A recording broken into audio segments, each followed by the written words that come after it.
Good morning. I would like to call this Agriculture Service Board meeting to order. The meetings are recorded and may be posted on official Wheatland County social media channels. Agricultural Service Board is conducting this meeting in person and via conference call in accordance with the Municipal Government Act, Section 199. Council Chambers is open for public attendance in person while continuing to use current telecommuting process in place. All right, we have an agenda before us. Are there any additions or changes?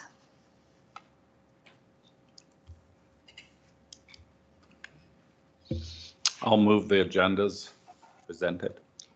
Thanks, Member Kester. We just have regular voting, so all in favor? That's carried.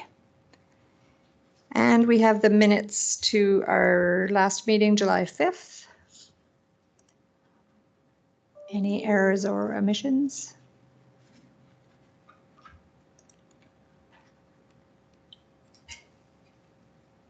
If there are none, I'll move the minutes. Thanks, Member Eichert. Any discussion? All in favor? Thanks. That's carried. All right, we have a number of presentations. George has scheduled some very interesting presentations for us. So yeah, our first is Len Wolstenholme, the Senior Advisor, External Relations for the Wilder Institute, Calgary Zoo, regarding the Archibald Biodiversity Center.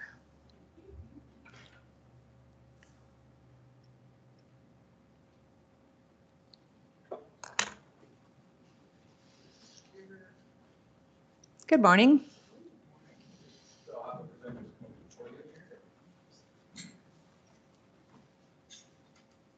And George, could you just turn on the microphone for me, please? Thank you. Oh, welcome so much. Thank you. Thank you. Welcome. Thanks, folks. We appreciate the opportunity to meet with you. My name is Len Wolstenholme. I'm Senior Advisor, External Relations at the Calgary Zoo. The Wilder Institute and the Calgary Zoo are basically two brands of one organization. It's one management team, it's one board. And the Wilder Institute brand is the one we use for all of the national and international endangered species we work with right across from BC now to Newfoundland, but also in 4 countries in Africa. So I just wanted to give you that brief introduction. Calgary Zoo, most of you know, it's been around since 1929. The Calgary Zoo is administered by an independent organization called the Calgary Zoological Society. So it's a city asset that is managed by an independent arm's length organization, and the Calgary Zoological Society is a registered charity. So with that little bit of background, I'm joined today by Caitlin Slade, who is our manager at the Archibald Biodiversity Center, which is south of town here, and Colleen Baird is our acting director of animal care. So they've forgotten more about animal care and our farm than I ever knew, and I'm going to turn it over to them. Len is extremely tall and we are extremely short, so we'll just move that mic down for Kate and I. Thanks everybody for your time today and giving us a chance to sort of go through a little bit of the history of where we're at and why we're hanging out in Strathmore. We are the Wilder Institute Calgary Zoo, and we are trying to restore balance between wildlife and human life together. So the Wildlife Conservation Center, we established this years ago in 1984. It's evolved in the 1990s. We originally had this space for ungulates. So as the zoo was breeding hoofstock such as like elk, bison, reindeer, caribou, all of this was happening at the De Winton space south of us. And that's pretty much what we're using that space for. And we were always needing that space off-site because, as you know, ungulates need a lot of space and to breed. And so we needed that land for that. Since the 2000s, though, it's been used mostly for conservation. And as the world has changed, and we know that conservation is important, and that's primarily a big part of our world, that we decided to relocate. And we needed to relocate for lots of different reasons. So the surrounding land where our conservation site is in De Winton, there was lots of houses being built. It was expanding. We were starting to get too close to the city. It was creeping on our land. We started to have people sort of walk onto the land, investigate, kind of poking around. And we were just not getting that quiet space that we needed for our breeding endangered species. We have 333 acres in De Winton in the south there, and we wanted 333 acres when we moved. And we did find that here in Strathmore at the ABC. And, you know, our neighbors currently right now are more of our First Nations, and we have a lot of space before the conservation center begins and our boundary begins. Excuse me. Which is what we were seeking. And we know that there's less ability to build up houses or structures before we reach our boundary, and that was really important to us. So we have a lot of opportunity in this space to increase our conservation impact. Caitlin's going to go through the place where she manages and the passion of why she works for the Wildlands to Calgary Zoo, and talk about the programs that we have, the animals that we take care of, and the site itself. Perfect. Thanks, Colleen. Okay, so this is the Archibald Biodiversity Center. So we opened our doors a year ago in July of 2022, and its primary focus for this facility is the conservation breeding of at-risk Canadian species. So right now on site we have burrowing owls, northern leopard frogs, Vancouver Island marmots, and whooping cranes. Greater sage-grouse program remains at our facility south of De Winton. It's also a permanent housing space for our Asian wild horse population, or the Przewalski's horse. It's also permanent housing for our 2 male Hartmann zebras that are part of the Calgary Zoo collection. It's also temporary housing for non-dangerous Wilder Institute Calgary Zoo collection animals. So we'll speak to that in a minute, but it can encompass quarantine moments or exhibit construction moments. This is a picture of one of our Asian wild horses. So this is a program that we've been participating in for many years. The initial goal was to reintroduce this species into Mongolia. It was a species that was deemed extinct in the wild in the 1960s and only survives today because of the conservation breeding efforts of zoos across the world. Right now, we are just managing a genetically stable population in North America. So we aren't breeding for release anymore, but just to manage a genetically viable population of these horses in North America. We also have our 2 Hartmann's mountain zebra at the zoo. These are our males, so our stallion and his 3-year-old son. These animals cannot live at the Calgary Zoo because they don't mix nicely with our mixed species exhibit on Zoo Island. So our females are housed at the zoo in the Savannah Yard, but our males are housed permanently at our off-site facility. We also use the Archibald Biodiversity Center to quarantine for incoming non-dangerous zoo collection animals. So these were our first quarantine residents here last month, our 2 great urea. This is Chip and Dip. They are now on display at the zoo. So if you go and see them in Eurasia, they are out and about. But we do need a space to quarantine them away from the other animals so that if they do have any concerns with that animal coming in from another institution, we have a space that we can keep them for their minimum 30-day quarantine, make sure that they are not bringing anything with them from the institution that they were shipped from. Other residents can include any of the non-dangerous animals that are part of the Calgary Zoo collection that need a temporary home. Some examples here are the Rocky Mountain goats, bighorn sheep, and woodland caribou. All 3 of these species are living at our off-site facility right now because of the Wild Canada construction. So it's temporary housing for them, and then they will return once their exhibits are ready for them at the zoo. And then the first program we'll start talking about is the Burrowing Owl Head Starting Project. So this is a program that began in 2016. We are not breeding these owls, but what we're doing is head starting them. So what that means is our conservation and science team is monitoring wild nest sites in the Suffield area, and they are taking the smallest or the last hatched owl from a clutch and bringing that temporarily into human care for their first winter. So the youngest owl in a clutch only has about a 4% chance of survival in the wild. It's outcompeted by its older siblings, and it just doesn't tend to survive. What we do is we collect each and every one of the youngest owls, bring them into the Archibald Biodiversity Center. They stay with us for their first winter, and then they are released as breeding pairs in that first spring. So they will breed at 1 year old. So we will release them as pairs. And then to date, we've successfully head started 119 owls. So that's 119 owls that have come into human care for their first winter and then have gone on to produce clutches in the wild, bolstering that wild population of owls. Also have a northern leopard frog conservation breeding program. This program began in 2018, and it is conservation breeding to produce either fertilized egg masses for release to the wild, tadpoles, or froglets. So working with our conservation and science team, we are researching what life stage best supports the northern leopard frog program for successful release and bolstering those wild populations. So our conservation and science team can take any of those 3 life stages and see how well they do when they are put back. We are working with a population of northern leopard frogs in the Creston, BC area.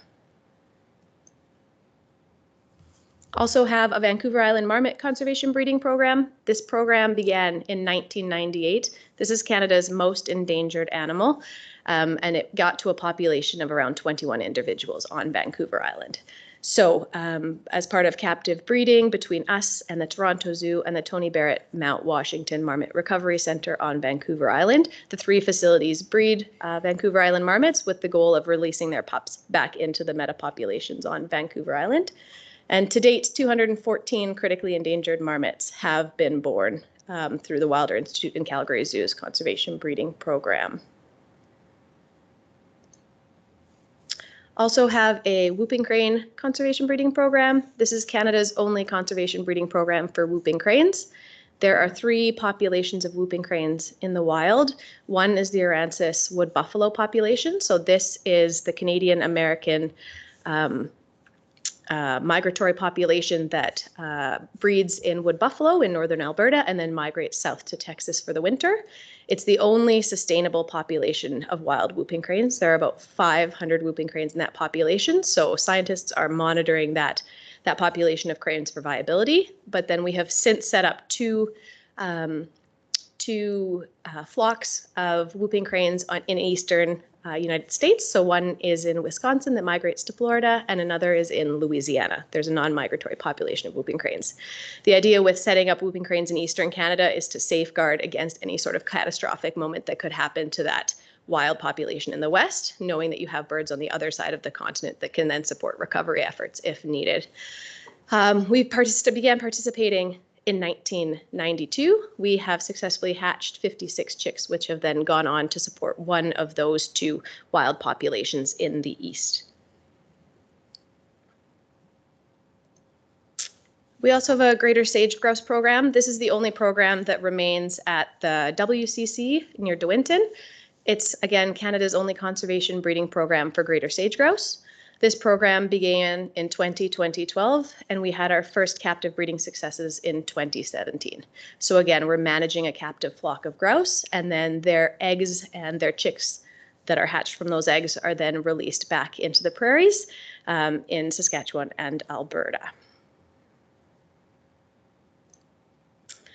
Biosecurity and veterinary care. So we have a veterinary team that works at the Animal Health Centre at the Calgary Zoo that supports all of our efforts at the off-site conservation breeding facilities. And they're responsible for everything from diet formulation and evaluation to make sure that we are offering diets that are appropriate to these species and appropriate for these species where their offspring are going for release into the wild. We also have preventative and pre-release health examinations for all of our animals. So once a year, almost every animal gets an annual exam, the same way that we would go to the doctor ourselves. And then any animal that is going for release back into the wild gets a pre-release health examination as well. We have a comprehensive pathology program. Obviously, we want our animals to be as safe and healthy in captivity as possible, and also then want to be releasing animals that are best suited for a chance of success once they're released into the wild. There's assistance with ongoing Wilder Institute research. So this is in collaboration with the Conservation and Science team, and then work that's also going on at the University of Calgary. So it involves anything from training new staff, bringing on veterinary interns, veterinary students from the U of C medical program, to sample collection for analysis for a various number of research components of captive breeding for release. And then continuing on with the veterinary care, there's obviously a support from our veterinary team for emergency and critical care of species at the Wilder Institute, Calgary Zoo. And so this can be any sort of injury that an animal has sustained at one of our sites. That veterinary team will drive out to meet us and then help support that animal's needs. There's also diagnostic workups and treatments of sick and injured animals. So again, just managing our collection to make sure they are healthy and cared for in the best possible way.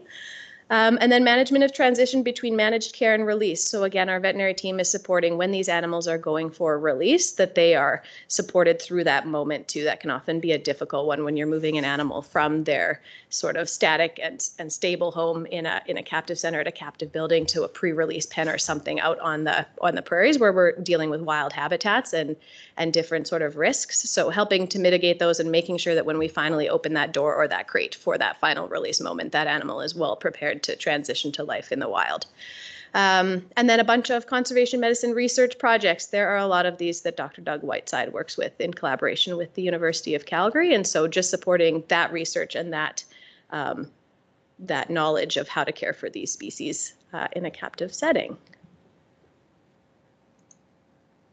And that is it. Thank you for your time. We've lost left of time for questions if you'd like. You can call in any one of the three of us and we'll do our best to answer your questions if you have any more interesting questions into how we run these facilities and these programs. Yeah. Maybe like let the owls or the cranes back up, do you tag them or how do you like? We do, yeah. So our conservation science team does tag them, and the owls specifically get a radio transmitter. So a second part of this species management is trying to figure out how they migrate, where they migrate, why they're not coming back to Alberta. And so they do get a little radio telemetry attached to their backs. Yeah. Great question. I'm just interested in, is there any kind of specialized equipment you have for transporting these animals to from the zoo?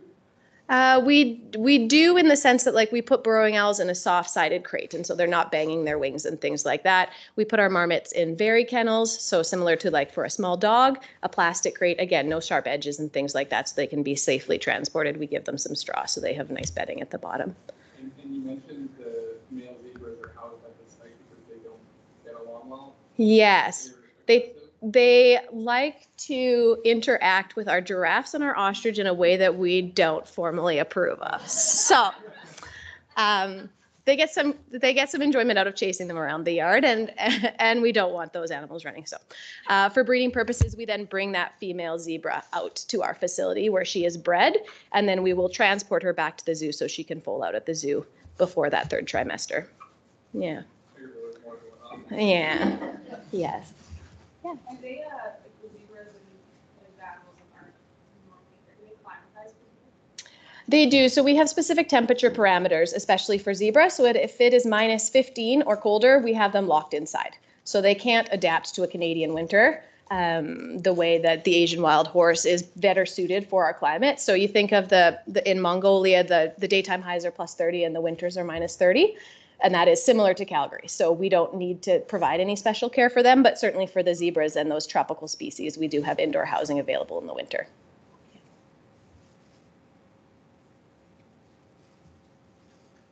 Another question I have is your leopard frog breeding program. Yes. So that's active.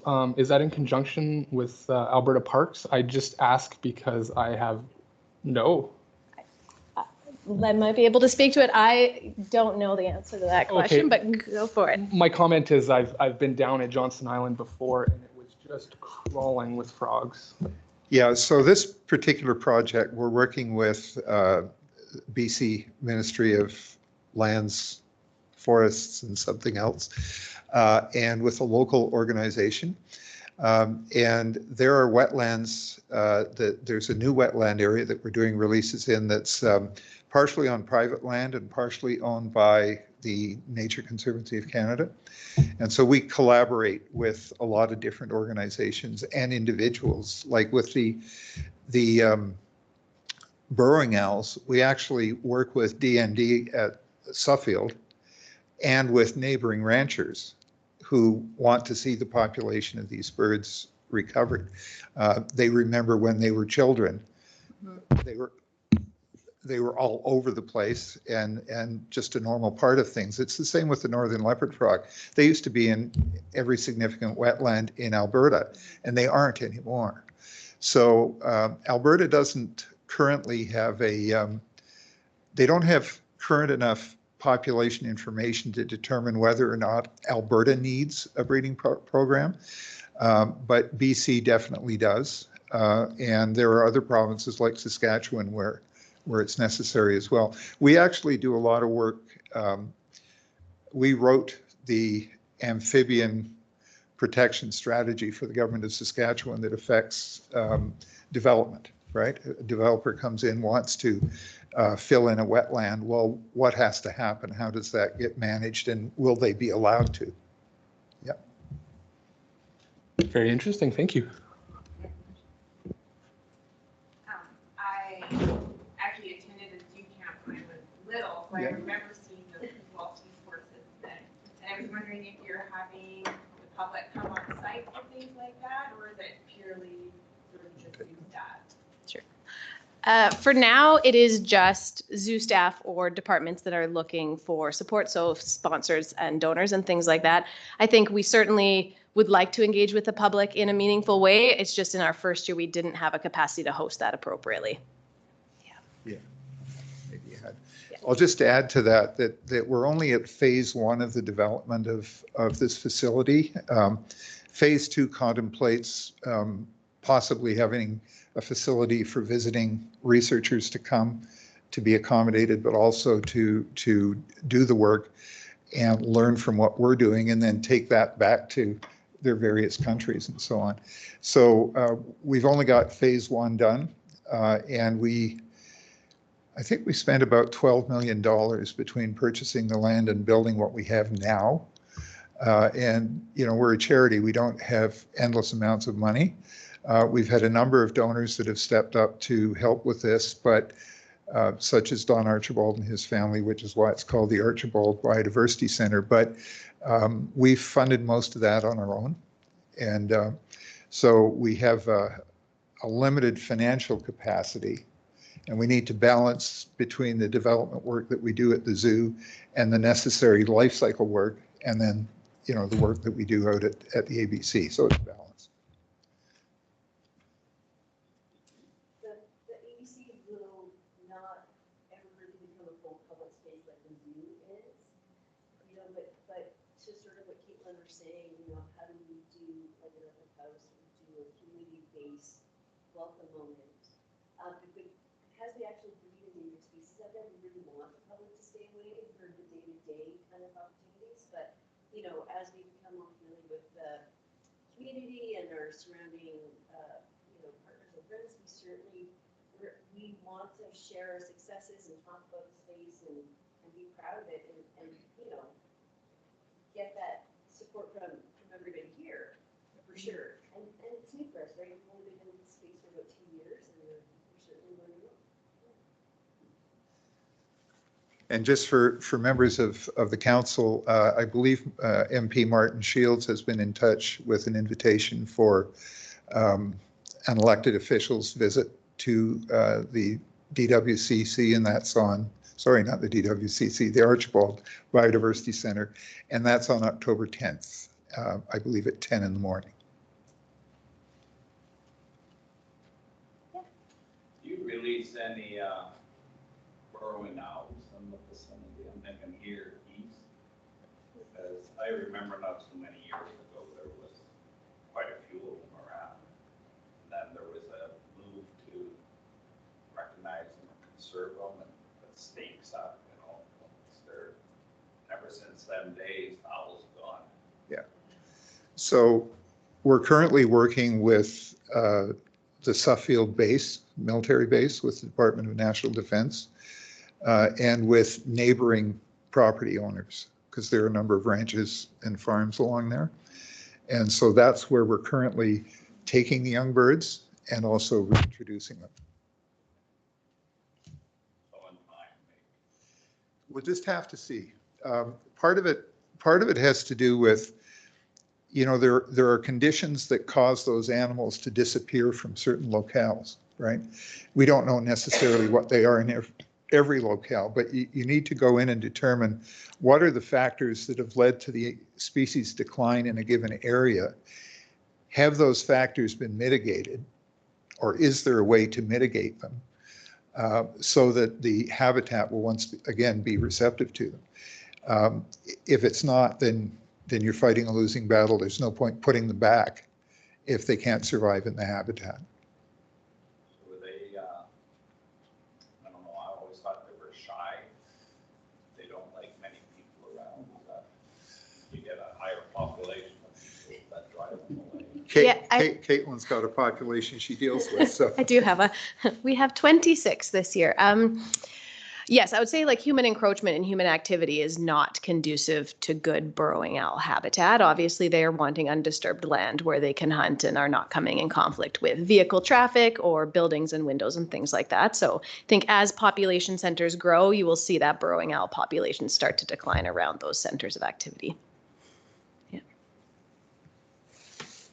Not a question, but just a comment. As the council representative that represents the division in which the Biodiversity Center is housed, you'll recall initially when you were doing some of the engagement, there were concerns from adjacent landowners, and I just have to commend you on your management of the site. I have, through the time that you've been there, I haven't had a single concern or complaint. I've had a few questions, but there's been zero concerns in terms of any risk to, biosecurity, to even agricultural producers in the area or adjacent. And so just thank you for the management of the site. And I've heard nothing but good things about it. And I think it is exciting that work like this can be done in Wheatland County. So just to thank you for your work and commendation on the excellent management. Thanks, that's appreciated. And again, we really appreciate the time you've given us this morning. And we'd encourage you to reach out if you have any questions. We're easy to find. And I'll leave some cards with George. And if anybody wants to get in touch directly, happy to hear from you. Thank you very much. Thank you very much for coming. We appreciate it. You do very important work, and we appreciate all the efforts that you're putting in to these endangered species. It's good to see the collaboration that you have with the University of Calgary and other agencies. That's, it's always good to collaborate with those. So thank you very much. And yeah, I hope, well, personally, I look forward to coming to see it. I'm very curious to see how it will set up, and yeah, it'll be a great experience. It'll be me on the 10th. You will see me. Oh, very good. Okay. Fantastic.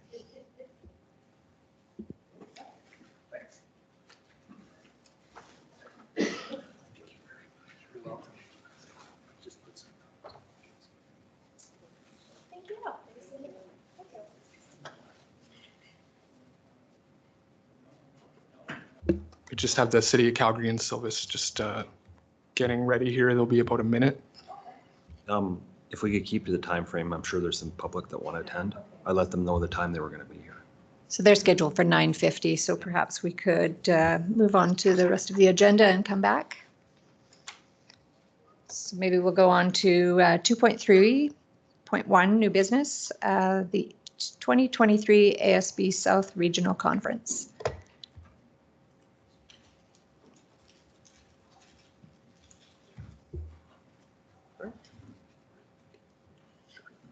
Thank you.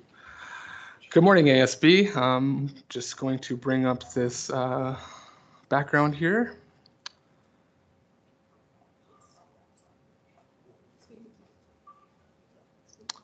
I'm sorry, Shannon, which one did you want to start with? So 2.3.1, so it's the ASB South Regional Conference.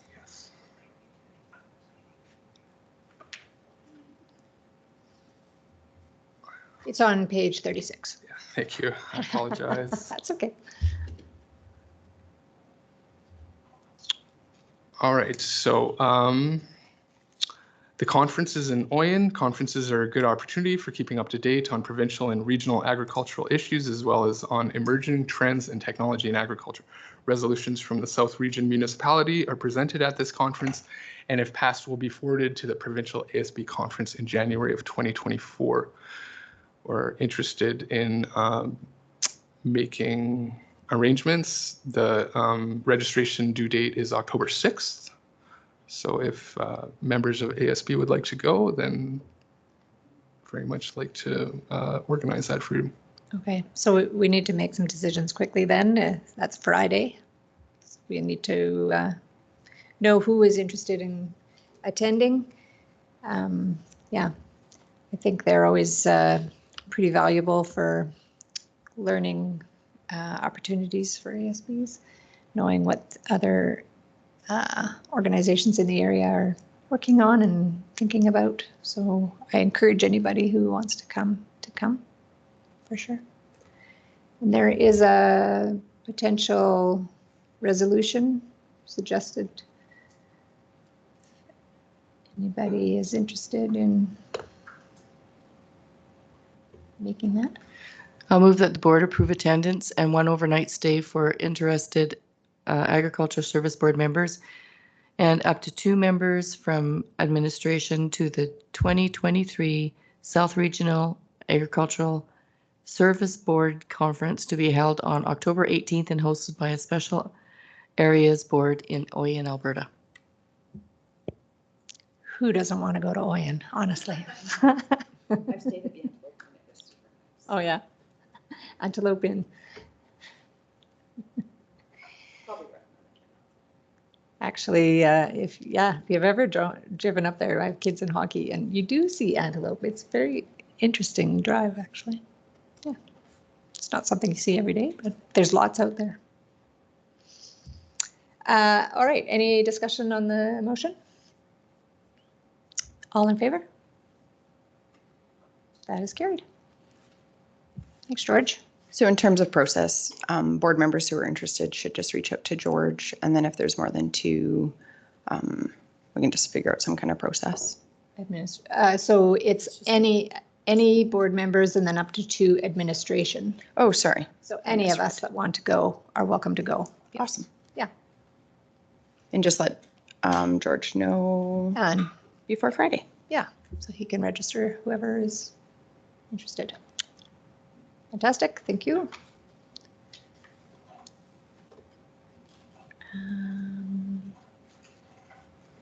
Yeah, so in the package on page 40, there is an agenda for anybody's information there. All right, we will move on to 2.3.2, the 2023 ASB bursary selections. Good morning again, ASB. George from administration here. We'll just read the background regarding this ASB bursary selections. The Agricultural Service Board will provide up to $6,000 in bursaries annually with a minimum award of $500 and a maximum award of $1,500 to students who reside within the boundaries of Wheatland County to further their education at a post-secondary institution in agriculture or environmental science-related fields of study. The Bursary and Award Committee has come to a consensus via email communications to award $850 to each applicant for a total award amount of $5,950 for the 7 applicants. Member Kester? I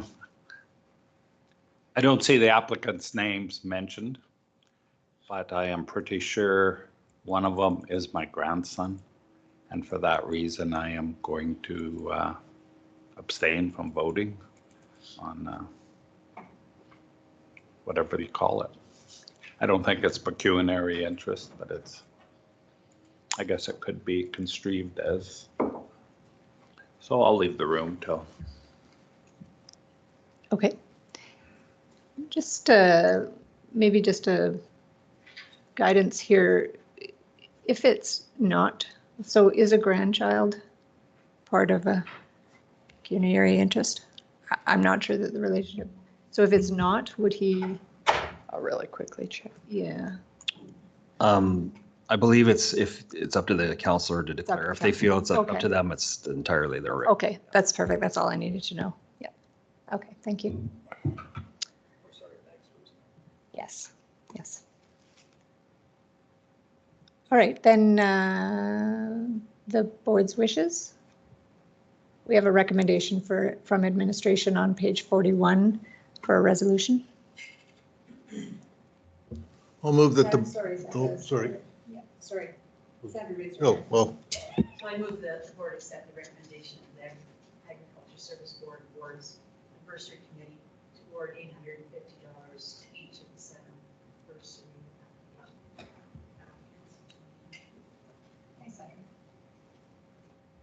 Do we record these meetings?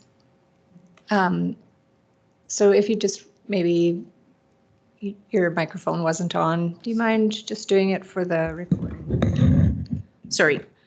I move that the board accept the recommendation of the Agriculture Service Board Awards and Bursary Committee to award $850 to each of the 7 bursary applicants in 2023.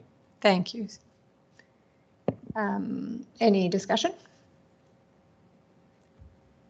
Yeah, I'll just add that the 7 applicants were all equally qualified under our terms of reference. They all were going into an agriculture or environmental program at post-secondary institutions. They all lived within Wheatland County. There was, yeah, it's really great to see that we have such good uptake on this bursary. I mean, I don't know what the past used to be, but I think we had 5 last year and 7 this year. So the growth is really encouraging. It's nice to see that community members are aware of it and using it. So really proud of that.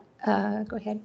Yeah, I would echo that. I was excited to see the number of recommendations for awards from the bursary, and I think the uptake is exciting, and it's exciting for the future of agriculture in Wheatland County. So good job on reviewing the applications, and just kudos to the youth in our area that are going into agricultural studies. It's exciting. Hi, George here from administration again. I'd just like to just touch on the point that Reeve Link has made, that this was the most applications the bursary has gotten since 2018 was our second highest year at 6 applications.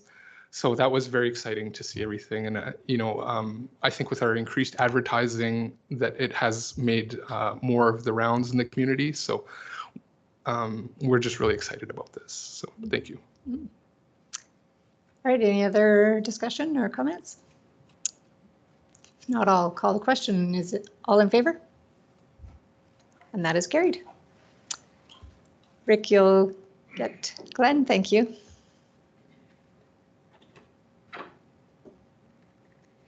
We can move on to 2.3.3, our agriculture disaster declaration. Good morning again, ASB. George here from administration. I'd just like to read the background report on this. So an agricultural service board meeting is typically held in early July of every year. And in that time of the growing season, an assessment of crop conditions can be observed to determine if conditions are favorable. Using information provided by board members, crop reports, staff, moisture situation updates, the Agricultural Service Board would have the information needed to make the determination to potentially declare an agricultural disaster within Wheatland County. While the authority rests with council to declare a disaster within the council, council may delegate this authority to the Ag Service Board. This could be accomplished by adding the delegation of the authority to the ASB bylaw. In recent years, Wheatland County Council has requested by resolution that ASB deliberate and make the final recommendation or decision about declaring an agricultural disaster within the county.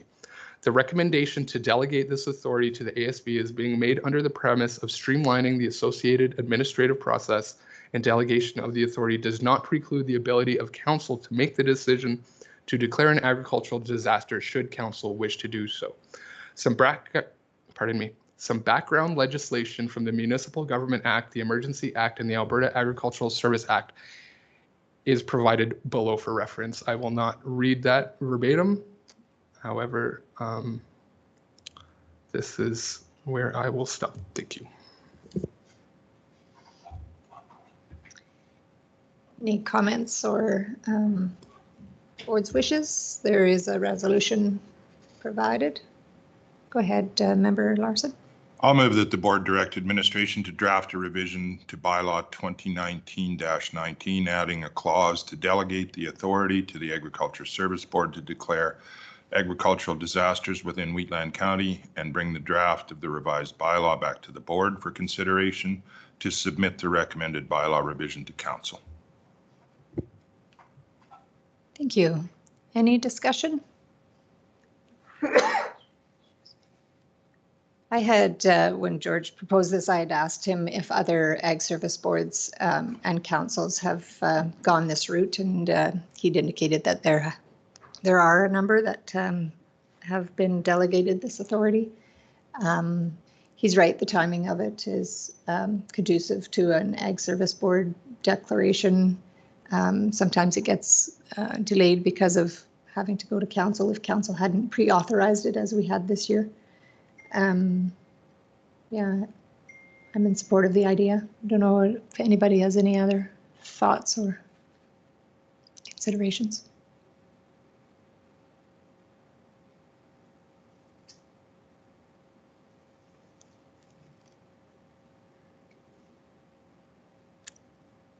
If not, I guess the only thing I would add, I did reach out to RMA when we were having the discussions this summer around it, and colleagues there had not heard of it, but it's good to know that other ASBs do it. I do think the ASB is the best body, like, to bring feedback around conditions across the county, and to have agricultural producers involved in that and with your insight, I think, is key. There was some discussion from the advocacy side of RMA that sometimes having maybe the weight of a council declaring, like, to the Alberta, like to the provincial government, could be a benefit. But I think agricultural service boards are highly respected in the insight that boards provide. And the fact that we have the legislative ability to do it, I think, is critical. So I think, too, just for efficiency, I think it makes sense if the Ag Services Board deems it necessary. It really was sort of red tape for it to go back to council. I don't think we would ever contradict a recommendation from the ASB. So, or at least I can't imagine that happening. But yeah, I support it, provided we're within our legislative abilities, and it looks clear that council can delegate that from the research that administration brought. So I support it. And I think council can always advocate based on if the ASB declares, council can always just, I guess, amplify that through council as well. exactly. Just a comment, would it have to wait till ASB meeting? Because this year it just worked out that it was beginning of July, or last meeting, which just was sort of at the peak of the drought and stuff. So I'm just wondering, if it came after our ASB meeting, would we have to wait again for an ASB meeting before we can declare it? That was my concern too. I was wondering though if we could, if in the bylaws we're allowed to call special meetings. If you could just check that out. Yeah, administration will take a look at that. Thank you. Okay. I believe the ASB could call a special meeting at the call of the chair, I believe, is in our bylaw, I believe. All right. Would there be an opportunity to have it be either council or ASB for efficiency? Like if there was a council meeting and there was a way, say, to reach out to the full ASB for insight, and then if there was support, I'm just thinking for efficiency. Is that? Could you delegate and have it? Oh, right, Why that may wait? not. Right. Yeah, Brad Bullock to the board, just to help answer some of those questions. So the ASB does also fall under the council procedural bylaw, so all of those same things will follow where it's appropriate, as well as delegating this authority to the ASB to do that doesn't preclude council from also being able to declare an agricultural disaster. So if timing works out that it makes sense for council to do it, or as mentioned, ASB could call a special meeting to do it directly with the ASB. Oh, that's very good information. Thank you. Thank you. Any other comments, questions? All right, I will call the question. All in favor? That's carried. Thank you. Let's do one more. Let's do 2.3.4. This has to do again with our bursary and the great uptake that we've had on it. Good morning again, ASB. George from administration here. I'll just go through the background on this. The Agricultural Service Board, pardon me, I was reading the wrong one. The Wheatland County Agricultural Service Board recognizes the importance of youth to the agricultural industry in rural communities in Wheatland County. The Wheatland County ASB invites students furthering their education at a post-secondary institution in an agriculture or environment science-related field to apply. Based on the current ASB budget, the ASB budgeted up to $6,000 in bursaries for 2023. Due to the increase in costs for students to attain post-secondary credential, an increase to this bursary program budget may be warranted. Thank you.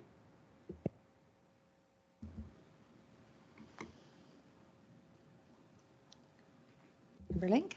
I'll move the recommendation from administration to increase the budget for the annual ASB agriculture bursary program to $10,000 in the proposed 2024 ASB budget for council's consideration. Thank you. Any discussion? Member Reichert? I think it's a good idea. It's very interesting to see the increased participation in this. And as we go forward, I think there's going to be more. I think there's going to be more and more of a burden. Of education costs are going to go up. Dollars not going as far. Having these students reach out and staying in the agricultural, basically the agricultural end, can only be good for in the long run. So I definitely support this. Thank you, Member Reichert. Anybody else? So with the total amount going to each participant still stay at 1,500? Or if there was less, there was only 5 participants, would they still cap it at 1,500? I'm going to just ask administration, would that be a matter for the ASB committee to decide at that level? Like, so this is a budget increase that would be decided at the board level, but then would the specifics of how it's allocated be a committee decision, or is that a board decision? George from administration. I think that the committee or the board could make those decisions. I would be happy to look into that to make absolutely sure.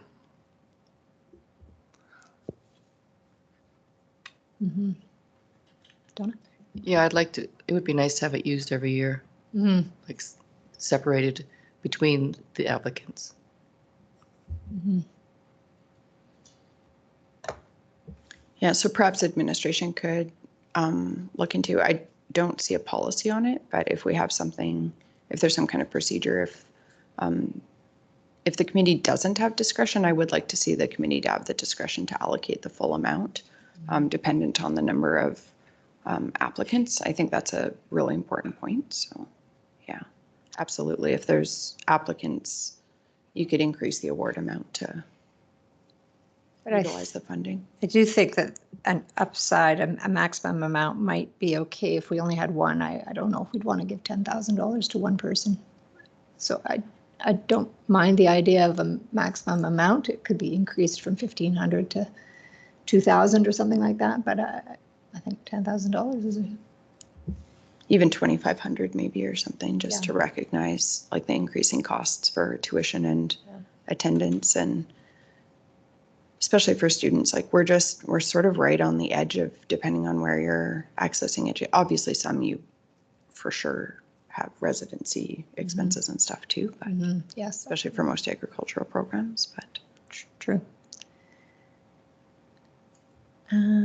Perhaps would the board be open if I made an amendment to increase the amount to $10,000 with a $2,500 per award maximum? Would that suit? I'll amend the motion to include that maximum. Thank you, Member Link. Does that satisfy?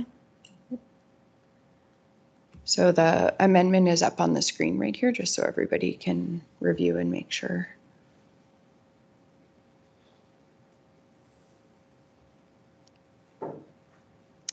Any other discussion? I will call the question. All in favor? That's carried. Thank you, everyone. All right, we're at 9:50, so I propose that we go back in our schedule to our appointment. And we have Myron Flexhog from the Senior Regulatory Analyst, Biosolids for the City of Calgary, here to present. Welcome.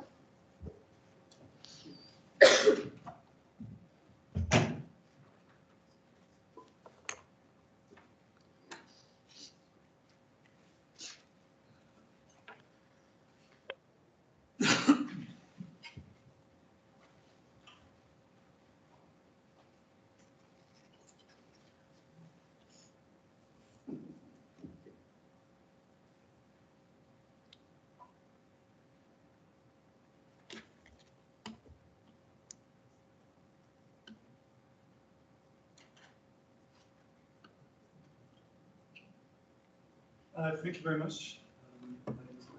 Oh, thank you. Just there we go. Thank you very much. My name is Myron Flexhog, and I appreciate the opportunity to speak to you folks today about the city's biosolid program and hopefully answer some questions that have come up. And yeah, we're just excited about the opportunity. So this is an agenda for what we're going to be talking about in our time. So we'll do a brief background. We'll do a biosolids overview and characteristics. We'll go through our wastewater treatment process. We'll look at land application overview, regulatory oversight. Victoria Arnold, our organic chemist, is going to be talking about some of our biosolid testing that we do, and our water biosolids program update. So that's in relation to the demonstration project. And then there's a bit of a feedback loop and questions. So lots to cover, but I think we can cover it in the time allotted. So a bit of background. So this is, my name is Myron again, this is Victoria, and we have folks in the room from wastewater treatment and our project consultants at Silvis for our demonstration project. I put this photo up because this is, I'm really passionate about beneficial reuse, and these are just some biobriquettes that I make just in my own time out of sawdust and paper slurry and that kind of thing. And I just wanted to convey that, you know, I think the team is really passionate about what we do and the work that we do, and about looking for positive solutions to the products that we deal with. So what are biosolids? Simply put, they're a product of our advanced wastewater treatment process. They contain nitrogen and phosphorus and organic matter, as well as other micronutrients, so which makes them a valuable soil conditioner and fertilizer. So biosolids characteristics. So this is dewater biosolids. So this photo was taken at our demonstration project. You know, as you can see, it's almost like a jello mass with a. I like the idea of the description of wet coffee grounds and moist cookie crumbs as the surface texture. It's incredibly stable once the crust forms on top of it after it's been deposited. We also have slurry biosolids from our Shepherd Lagoons, which have the consistency of ketchup. Roughly ketchup, and those are utilized in our CalGrow program. But for a demonstration project, this is the characteristics that you'd see. So one of the questions that we get quite often is, do biosolids have an odor? The simple version is that biosolids are different depending upon where they're from. And, you know, not all biosolids are the same. From the city's perspective, stockpiled biosolids do have a slight bit of odor, ammonia odor. Generally, it's most prevalent when the pile is being disturbed. So when a pile of biosolids is stockpiled, usually within a couple of days, it develops a crust on top of it. And it's, as I mentioned, it's incredibly stable, and usually only until it's disturbed will you receive any odors. So with the City of Calgary, we have 3 wastewater treatment plants. All 3 wastewater treatment plants contribute to our Shepherd Lagoons. And then we also have our Bonnybrook Waste Treatment Facility, which contributes dewater biosolids to our dewatering facility. And it's those dewater biosolids that are utilized in our demonstration project. I'm always happy when there's wastewater engineers in the room when this schematic comes up. So quite simply, the wastewater treatment process at the City of Calgary is quite complex and advanced. We have two separate streams. We have a solid stream and we have a liquid stream.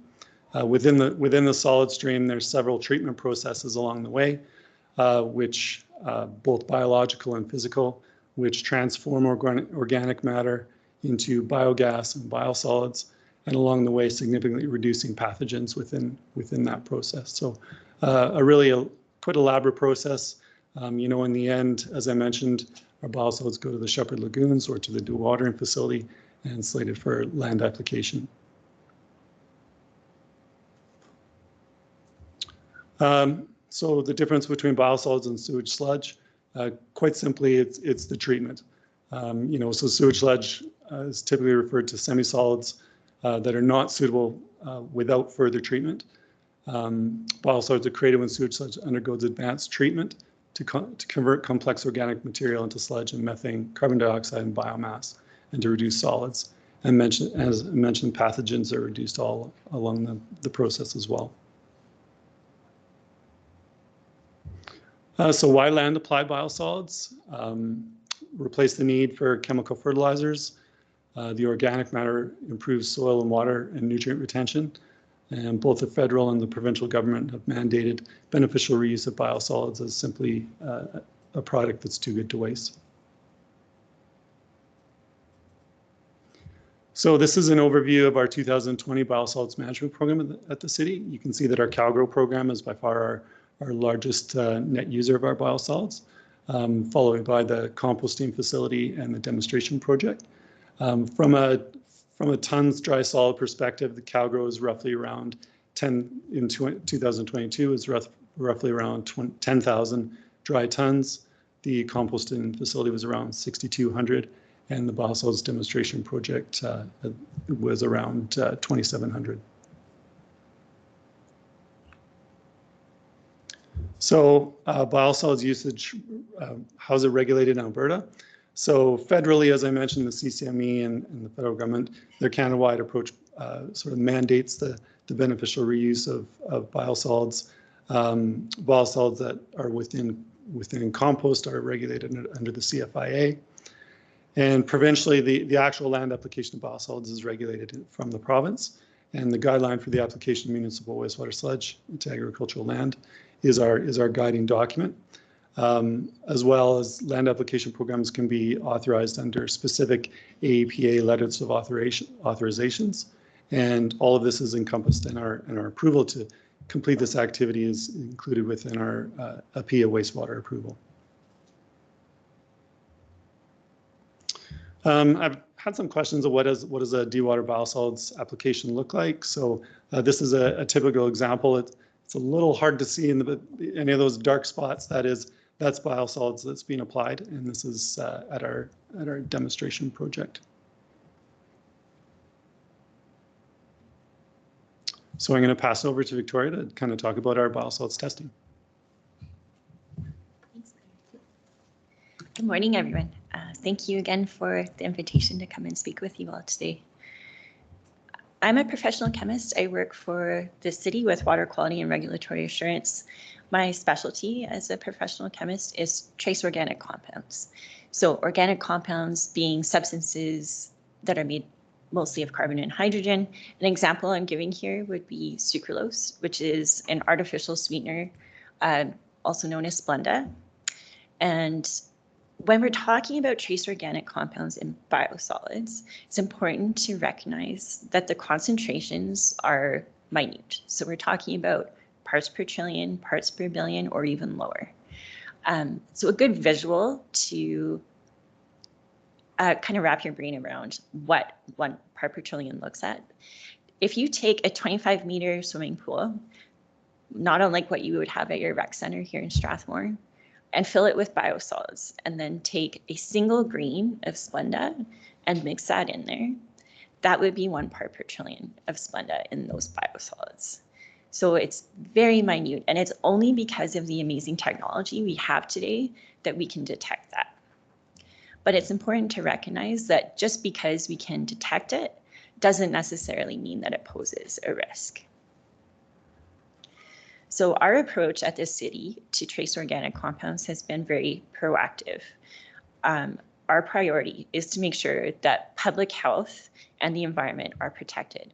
So to that end, we have done internal testing. We've also participated in many research projects with universities. And we also know through our participation with the Canadian Water Network, which is a not-for-profit organization focusing on water and wastewater in Canada, that we've done more testing on trace organic compounds than most other utilities in Canada, or really any other utility. At this point, we've tested 65 different samples for trace organic compounds. And for confidentiality reasons, I can't tell you what the other municipalities are. It's part of our conditions of being part of this Canadian Water Network group. But I can tell you that there are cities of over 1 million people in Canada that have similar wastewater treatment processes and also do land application of biosolids. And they've only looked at a handful of samples in comparison. So it just demonstrates how much we're going above and beyond to understand what's in our product. So a couple of examples of research projects we've participated in. There was one a few years ago with Ryerson University looking at impacts on organisms and plants at a full scale. And that was really the power of this study, was the fact that it was full scale study on large fields. A lot of previous studies were small plots of lands or even indoor plots, not really representative of what actually goes on in the environment. And their conclusion at the end of the day was that biosolids to land application is ecologically sustainable when done according to existing regulations. So they did not find significant impacts on any of the insects, including worms, or plants that they looked at in that study. More recently, we did an extensive study with the University of Waterloo looking at forever chemicals, which I'll talk about a bit more in a few minutes. We looked at collected over 200 different samples throughout our wastewater treatment process over a 2-month period. And that data, which we're hoping to get in the near future, will really help us have an understanding of what's happening through our process and what ends up in the final product. So in terms of internal testing, as I mentioned, we've looked at a lot of samples. We've also looked at a lot of different compounds. We've been doing testing every year of our biosolids since 2010. We have looked at over 600 compounds and parameters in total. Extensive testing we have done. I'd like to note that there's only 9 different parameters that we are required to look at. So we're really going above and beyond what's required of us to understand what's in our product. So how do we compare?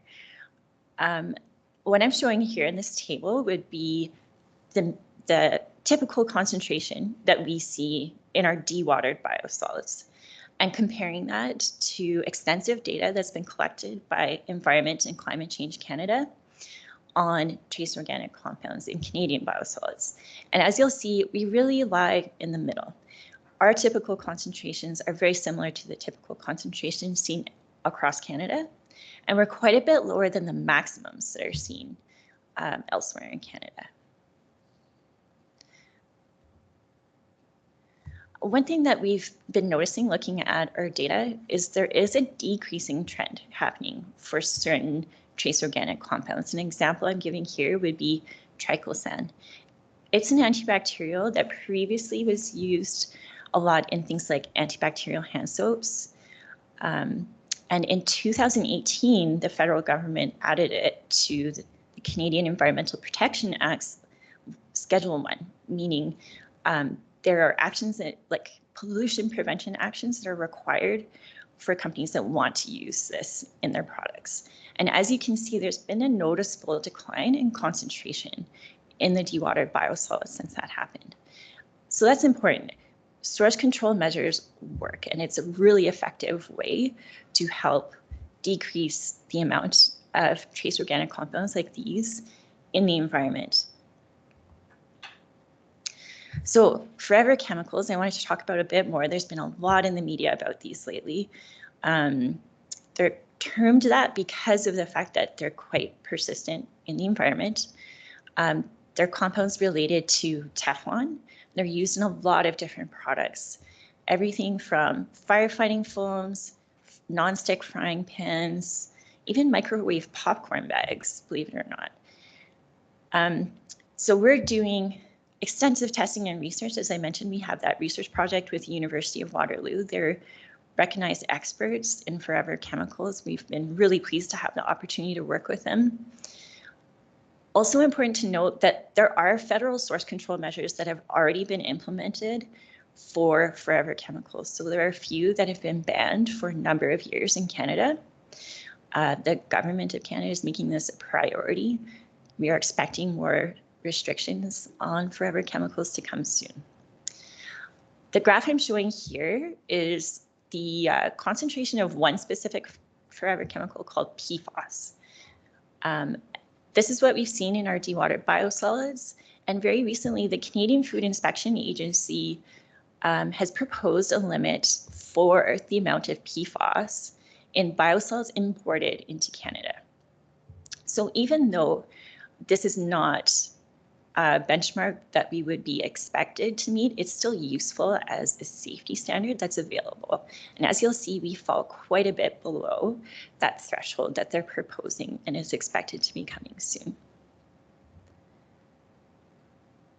And at the end of the day, an important thing to keep in mind when it comes to these trace organic compounds is that our exposure to them is far more substantial from the products we use in our daily lives than it would be from biosolids. So this figure I'm showing here is a nice one that was put together from Metro Vancouver that's publicly available on the internet. If you look at the bottom one at triclosan, triclosan is used in toothpaste, for example. So if you brush your teeth with triclosan containing toothpaste like Colgate Total, for example, it would take you 200 years hiking on biosolids amended land to have the same exposure to what you put on your toothbrush every morning. So again, the concentrations are minute, and the things that we choose to use every day are much higher concentration, give us more exposure to those compounds. Another example I'm showing here relating to forever chemicals compares the concentrations in different products. So house dust, believe it or not, is an important source of exposure to some trace organic compounds like forever chemicals. Microwave popcorn bags, like I mentioned. So those concentrations coming from those things that we are exposed to every day is similar to the concentration in biosolids. And then if you look at things like makeup, we're starting to learn that makeup actually is an important source of exposure to forever chemicals. The concentrations are quite high in some products. So again, we make choices every day to use things that contain these compounds, and that is more substantial than what we would get from any type of activity we do on or near biosolids amended land. So with that, I'm going to pass it back to Myron. Great, thank you. And there is some time at the end for questions. So just a bit of a program update for our dewatered biosolids program. Just because again, over the last, since we presented the last time, a number of months ago, we've had some questions come forward. And so I guess just an opportunity to kind of clarify a few points with that. So again, our dewater program was initiated in 2013 by and it was always established as two separate projects. So our dewater biosolids to willow biomass, so that's our willow plantation, and then our marginal land pilot project. So always were, you know, when you look back at the submission to AEP, it's always been designed as two separate projects. So the projects beneficially use dewater biosolids for fertility improvement and soil conditioning on marginal land, and then to establish a willow biomass crop. Why were willows chosen? Well, willows grow quickly, they uptake more nutrients and roots, and they provide a significant amount of leaf litter. Both those programs required special authorization and oversight from AEPA, which continues to today. I know there was some questions on expansion. So through the Low Carbon Economy Challenge Fund, we were able to expand, but we expanded within our existing borders. So we didn't push out our plantation all. It was just filling in the gaps that had occurred over time. And then biosolids are only applied every year. Just because land is within that program does not mean they get a biosolids applied every year. We still are only able to apply a maximum of once every 3 years. However, we have land within the program, as an example, this year has been a part of that program for 10 years, but this year is the first year it's ever received biosolids. So that's a bit of a program overview update. So some of the things that we're working on, I think as a team, we're adapting to climatic changes. I mean, certainly drought, erosion issues. The plantation is located on very sandy soils. So we're dealing with those. We had significant challenges when we were planting the billets with wildlife, with birds as an example, pulling out the billets and things like that. So we're adapting to those sort of changes. We're addressing resident concerns and certainly trying to do the best we can, and recognize that there will be more concerns or questions coming forward, and we're open and willing to and wanting to work with those people who have issues or require further information. So in some of the things we've been dealing with are the hauling. There's been some odor questions, road maintenance. As far as weed management, we're continuing to work with our integrated pest management strategy. Overall, we haven't received any real complaints on weed management. So, I think we're going to continue on with what we've been doing there. Always open to tour and site visits. If the board, I know we have had the board out in the past, and certainly willing and wanting to have you guys come out if you're interested, or even just as individuals. Or we're more than willing to have tours there and site visits. We just had some last week. Curtis, our soil scientist over there, has been doing an excellent job, I think, at understanding and adapting to the nutrient requirements of the plantation.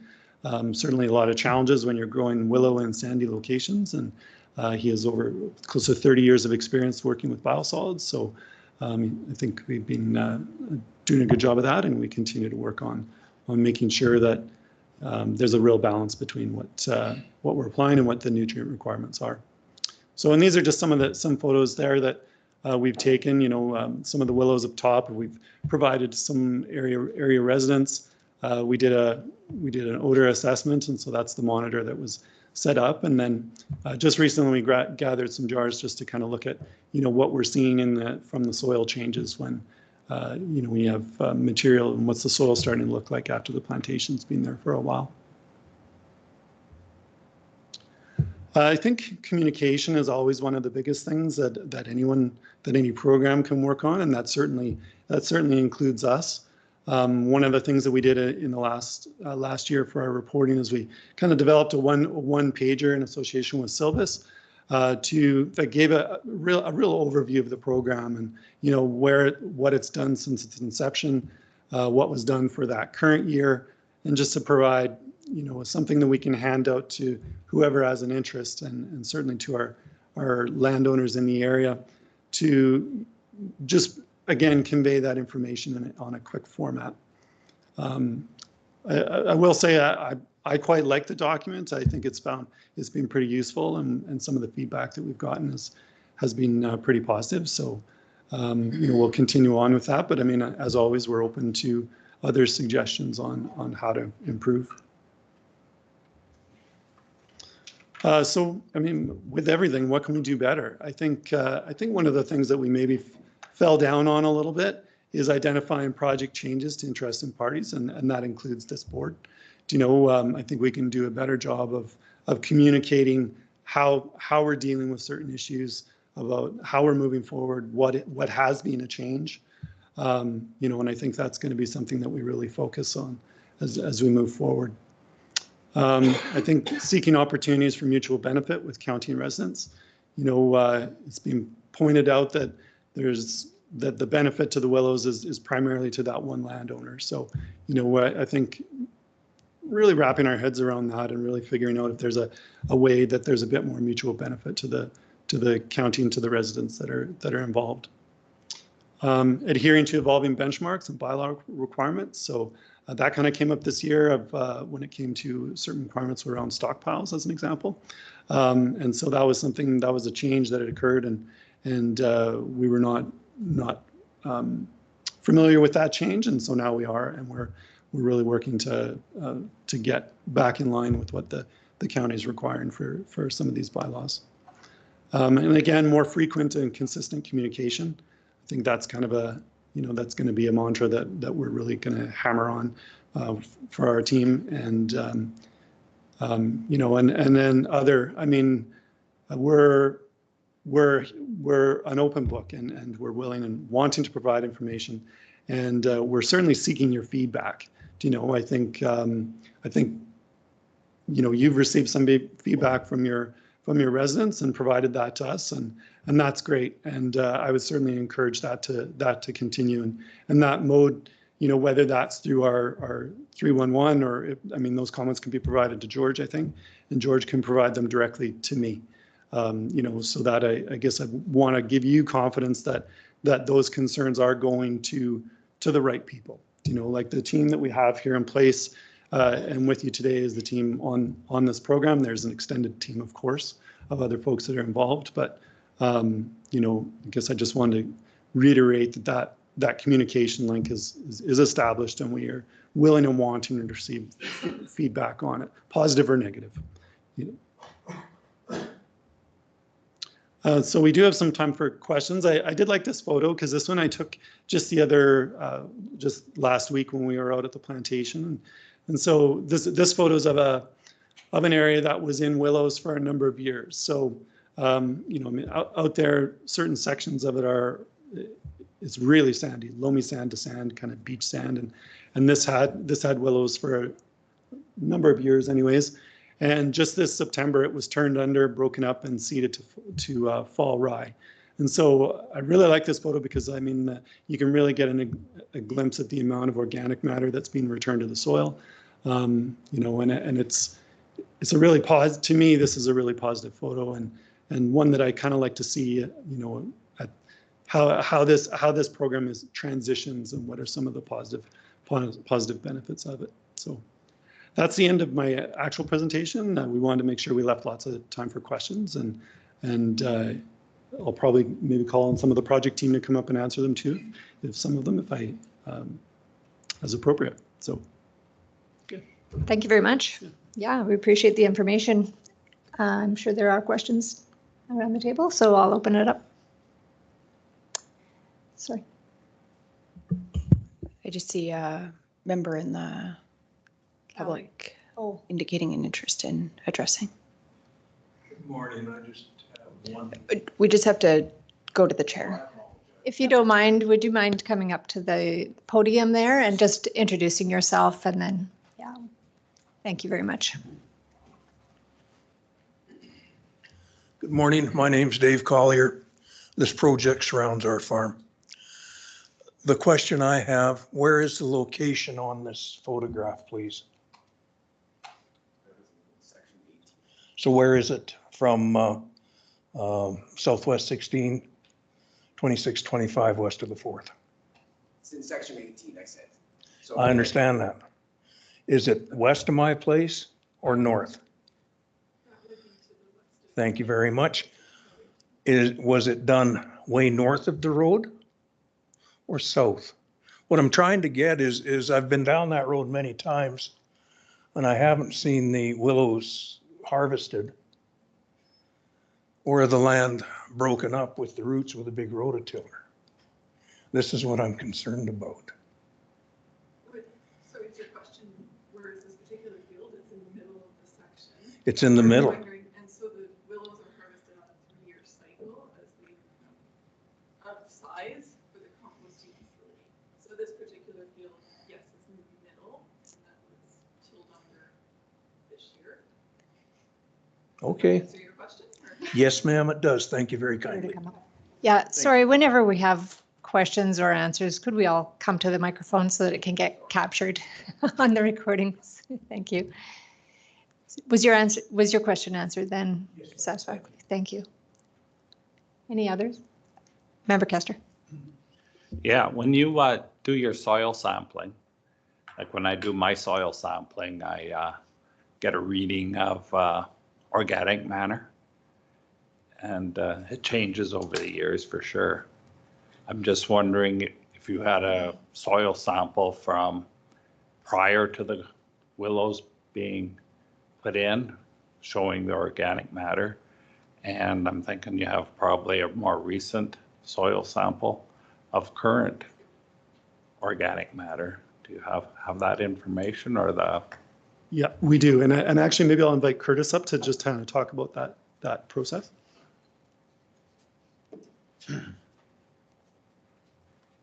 Yeah, thank you. So Curtis Naftel with Silvis Environmental.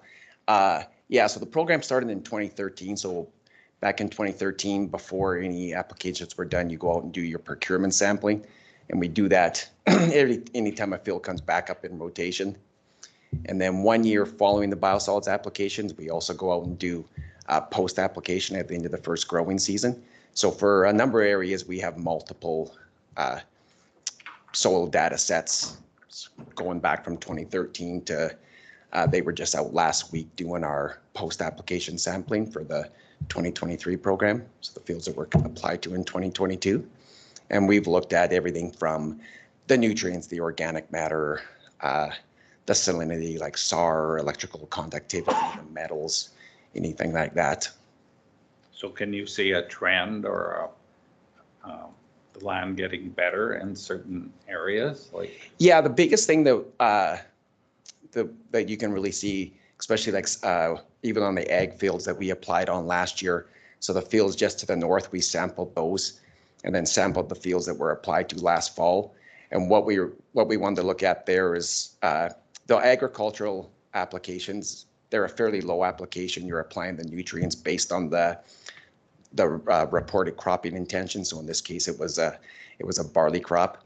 So we were looking at what was that single application of biosolids? What did that do to the moisture holding capacity? And what we saw was the fields that didn't get, the field to the north that didn't get the biosolids had about, I think it was like between 2 and 3% moisture, whereas the ones with the biosolids, we were up at 6, 7. So just something that we wanted to look at with that, especially with the drought that we've had, just looking at that added moisture holding capacity. that's attributable to organic matter, I'm thinking. Yes. Yeah, and that's, yeah. So there's quite a measurable difference then. Yeah, over time, like I said, like our application rates, because we also do projects like mine reclamation and stuff where your applications are much higher. This is more based on the nutrient requirements, so it is a fairly light application rate, but you are seeing that organic matter build up over time. Yes.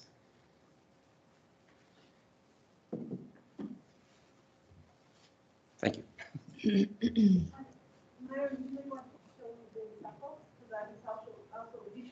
Sure, Stacy, do you want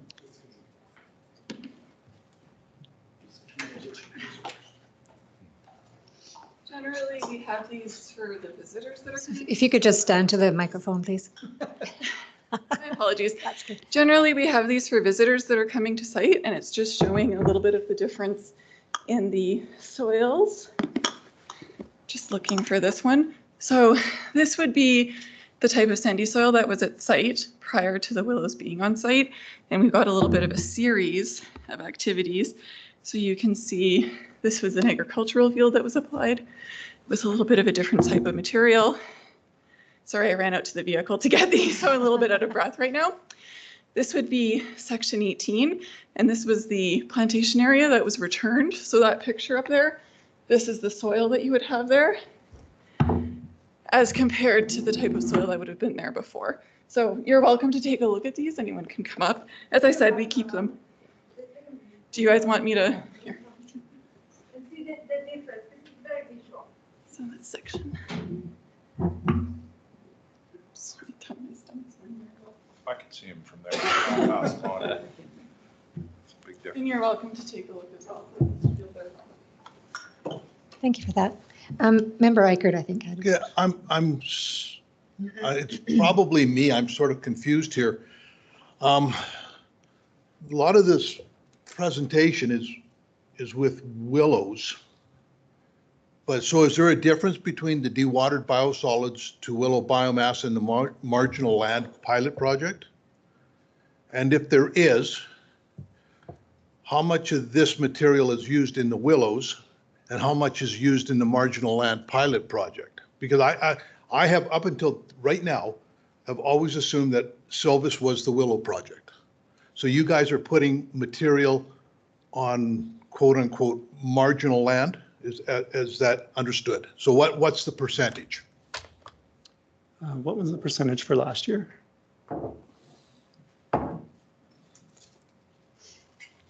So the project started back in 2013 with the separate streams that Myron mentioned, but they have merged because it's an ecosystem. And we have a large lease area, which has a mixture of willow plantation and marginal agricultural land, and then some contingency area. I think the actual percentage last year, more than 50% went to the, I'm trying to remember the graph off the top of my head, so forgive me, we might have to send it afterwards. I think more than 50% went to the plantation area and less than 50% went to the marginal agricultural land. And that value fluctuates depending upon the nutrient needs, depending upon the area that gets harvested every year. So it has a little bit of an ebb and flow to manage the system.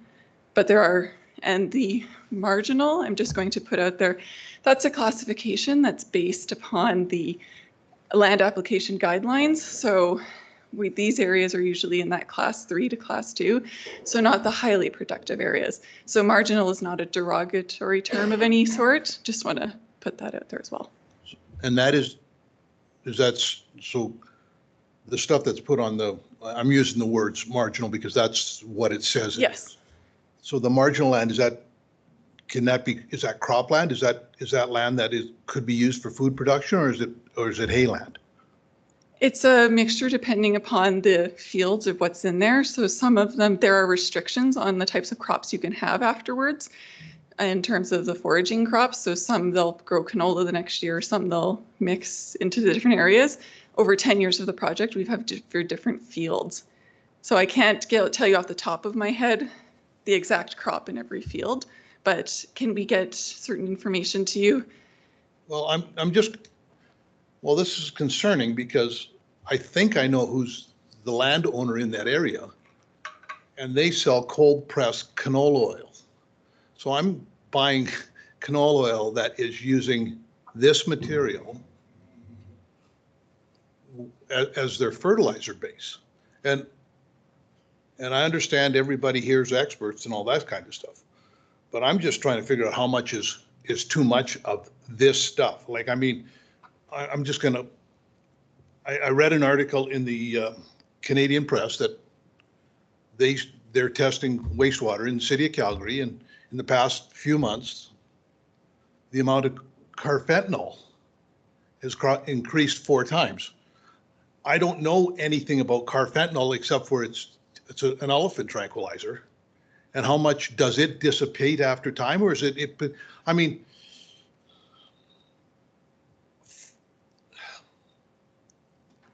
there is no such thing as a free lunch.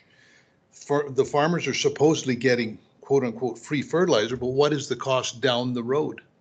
And this is a discussion we're going to have after the experts are gone, because this is, you know, this is a Calgary problem, and we're taking care of this Calgary problem, because if it was really, really friendly, Calgary's a big place, you could really spread it all over the place in the city of Calgary, but you're not doing that. So this will be quite a discussion for later, but thank you very much.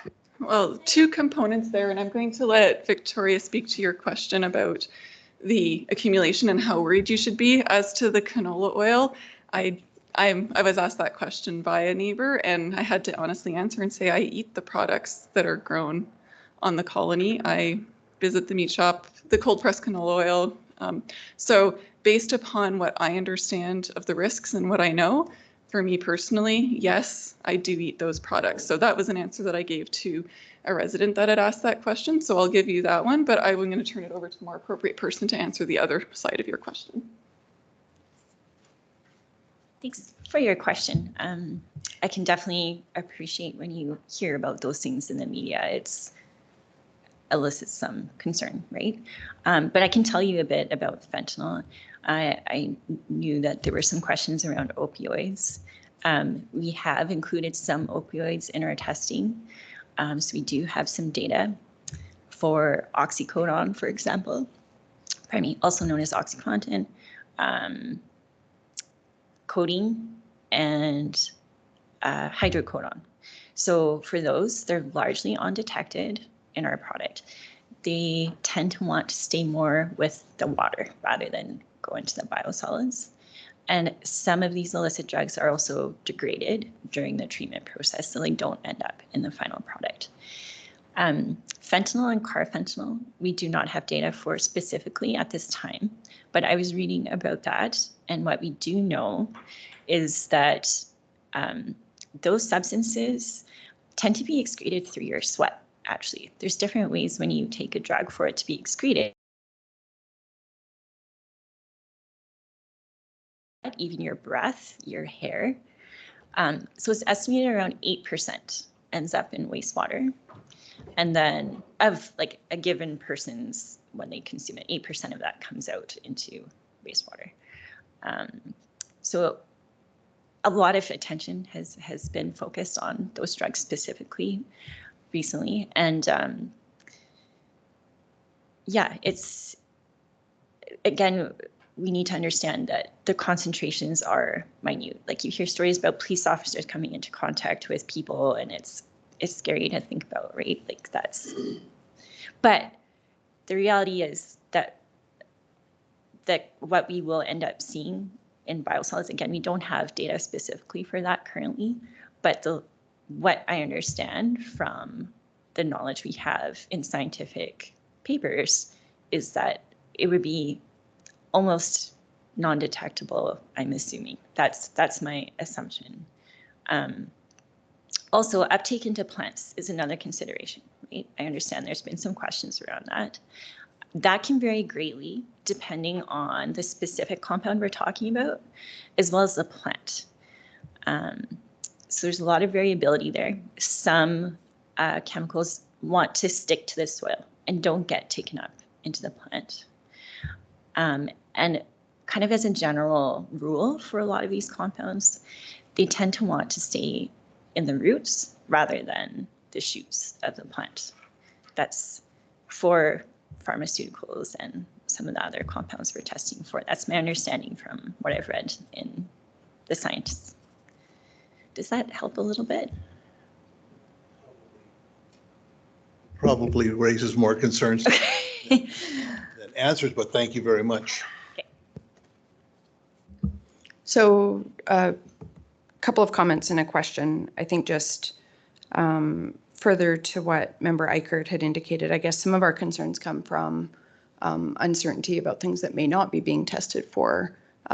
It sounds like some of those illicit drugs would be an example of that. And I know there's theory that you can make assumptions based on, but I think what's challenging for Wheatland County and for us as an agricultural service board is contemplating those unknowns and the cumulative impacts in the future to things like our soil quality and water sources that we have residents that use both for agricultural purposes, but also for residential and, you know, for drinking water, those types of things.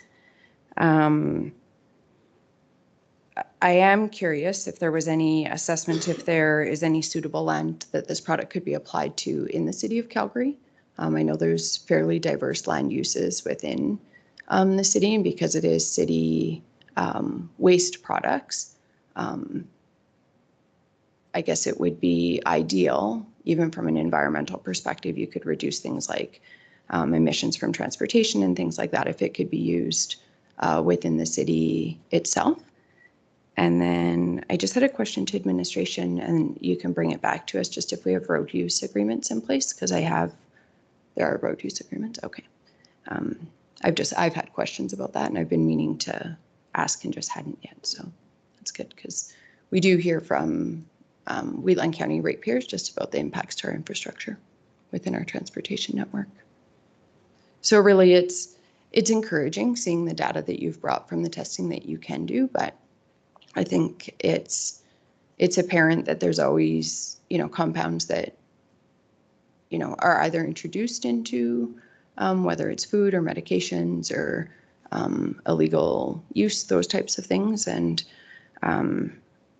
I guess we're trying to look out for the sustainability of our agricultural land and of our critical things like our water sources. And even if current testing now, if there are compounds that are not currently being tested for, and if long-term that has detrimental impacts from another municipality using land within our municipality to dispose of solid waste or human waste, that is concerning. So just want you to understand where we're coming from in terms of representing our landowners, particularly the adjacent landowners who do not have say based on, you know, how the agreements are in place and that type of thing. We're here with our agricultural service board's hats on, but 7 of the board members also sit on our Wheatland County Council, and so we also have that responsibility to represent those landowners. And anytime there's activities within our county, we're always doing that delicate balance of, can we mitigate those impacts to adjacent landowners, and how is that best done, and is it proven, and how certain can we be that there won't be those long-term unintended consequences that will negatively impact. So I think those are some of the concerns, and I do appreciate you sharing the data that you have, and I did appreciate the tour when we had the opportunity to do that historically, but we do talk to folks with concerns, and we have a responsibility to do what we can to look into those. So thank you. No, and I can definitely appreciate that. And, you know, I mean, that's part of why we're here, is to gather information about what you are hearing from your members. So, you know, our sampling program is pretty adaptive over the years. It's pivoted to certain different components and analytes. And so, you know, if there's ones of concern that your members are specifically bringing up, I mean, those are things we definitely want to hear about, and definitely encourage you to send messages through to George. Can you address the question about if there is suitable land within the city that this could be applied to? And if not, what would preclude the application within the city? I can't specifically say if there's suitable land there. I mean, the benefits of the biosolids is as a slow release fertilizer. We've never, to my knowledge, we've never looked at whether there's land within the city boundaries as far as land application goes. But so I guess I'm not sure that's much of an answer for your question, but we've never really looked at it. It was, again, more looking at the benefits of it as an agricultural fertilizer.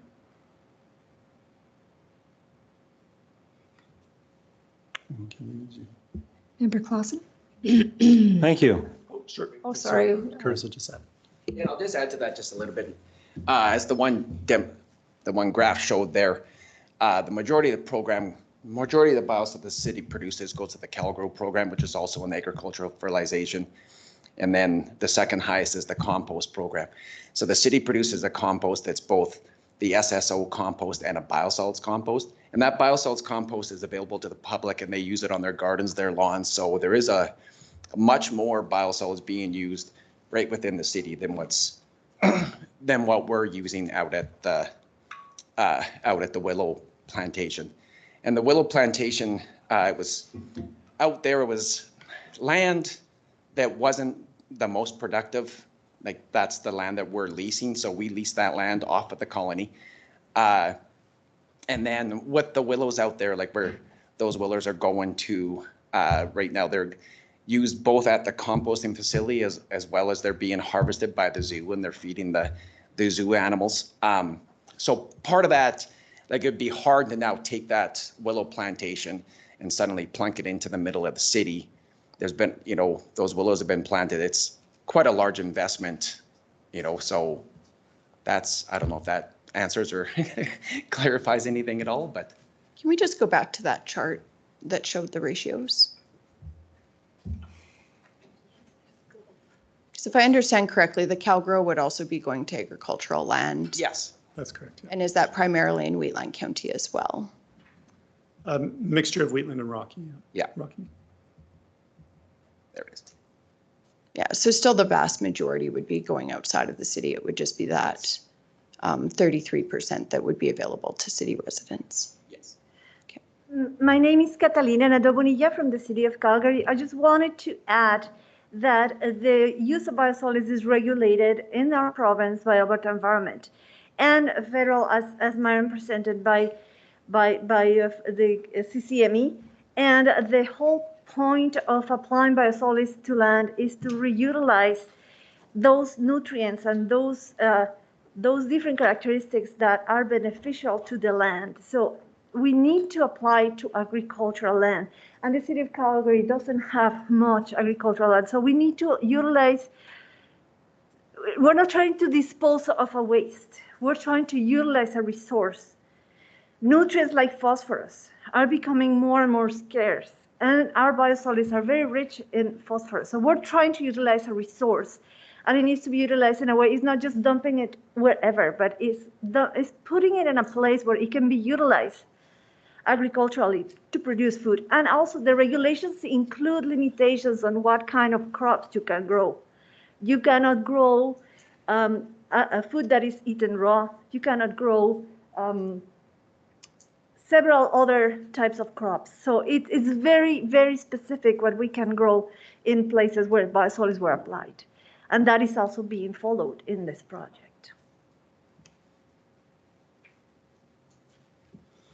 Just a question from the City of Calgary perspective. Is there, so any fertilizer use that you would you access this fertilizer, or do you access any fertilizer that would not be biosolid? Like, do you use other fertilizer? As far as I know, the only fertilizer used, for example, in our parks is our compost.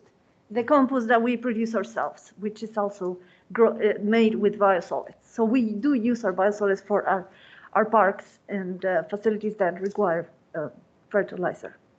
Would you be able to just confirm that there are no other fertilizer sources utilized by the City of Calgary? We can provide that. We will look for that and get back. Thank you. I appreciate it. Thank you.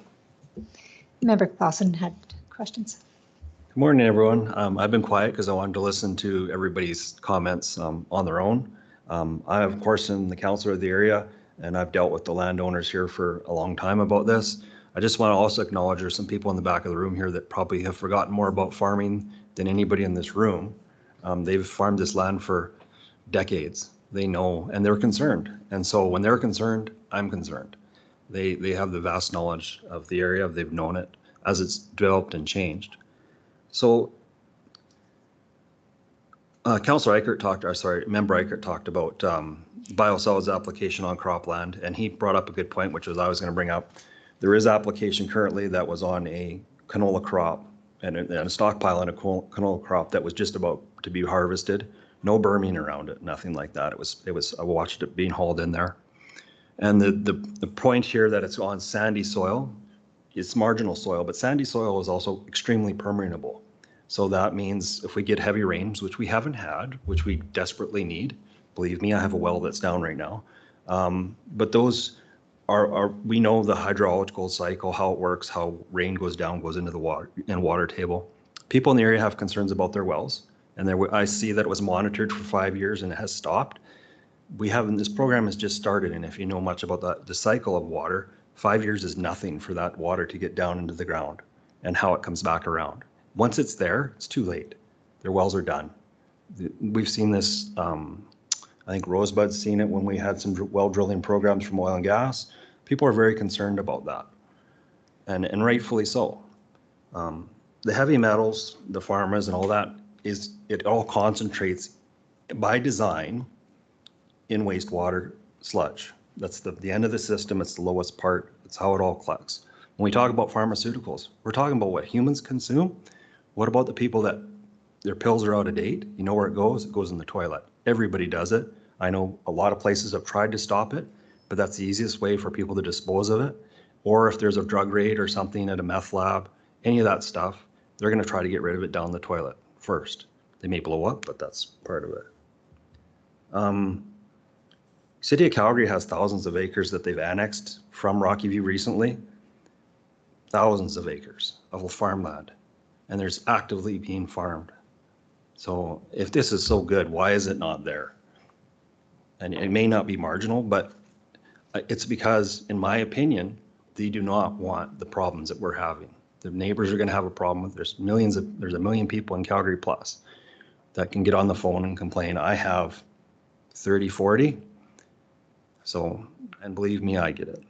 So at the end, does City of Calgary assume responsibility for this land in perpetuity? When we have a landfill, there's post-closure and things like that that you're responsible for 20, 50 years. I highly doubt that's the case. So that's my statement. And if you can answer any of them, that'd be great. But there's passion in this room. I know I hear your voices, some people are crackling, but these people in the back that have been around it for a long time, they're concerned about their grandkids and generations afterwards. And so am I. We're here as an Ag Service Board to look after the land. The landowner has a right to do what they need to do. I totally understand that. Bylaws are set up, government agencies are set up to have regulatory things. That changes. In Europe right now, biosolids is not allowed on land application, period. Whether it's the concentration density, but there's so much we can learn. And when I sit in this chair, I always want to do the best that I can for people. So, thanks. Thank you for sharing that. And I appreciate hearing about your perspective and your sentiments and what you're hearing from your residents. We hear you, and it's useful to us to know what the concerns are so that we can look into things and provide information. One of the things you mentioned that I wanted to address specifically is regarding dumping of pharmaceuticals. What we understand, like at the city, we have guidance that we recommend that goes in the garbage, not down the toilet. That's not appropriate disposal. In areas where that does happen, the amount that contributes of pharmaceuticals to the wastewater pales in comparison to what people actually consume and excrete into the wastewater. So I just want to put that in perspective.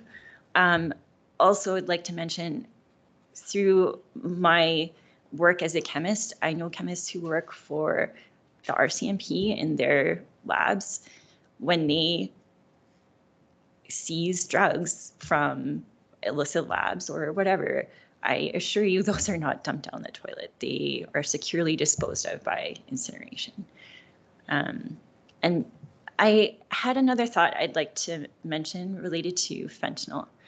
I think an important thing to keep into perspective when we talk about pharmaceuticals is that these things have been tested so much for human safety, for people to purposely consume them on a day-to-day basis to treat various illnesses, right?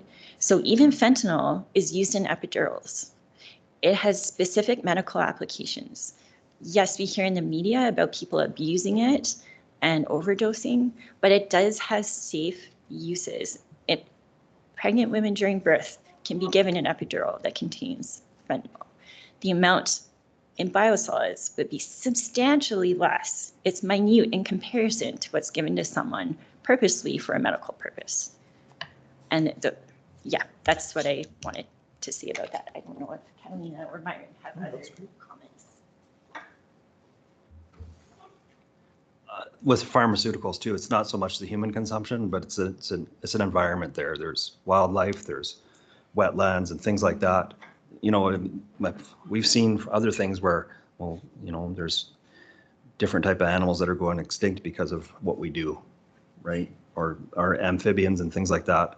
And you know, there's so many different things that affect things. We look 50 years down the road. Oh, we shouldn't have done that. We shouldn't have done that. That's where I'm at now. I want to be in front of this. So 50 years down the road, we don't go, oh, we shouldn't have done that, but it's too late. So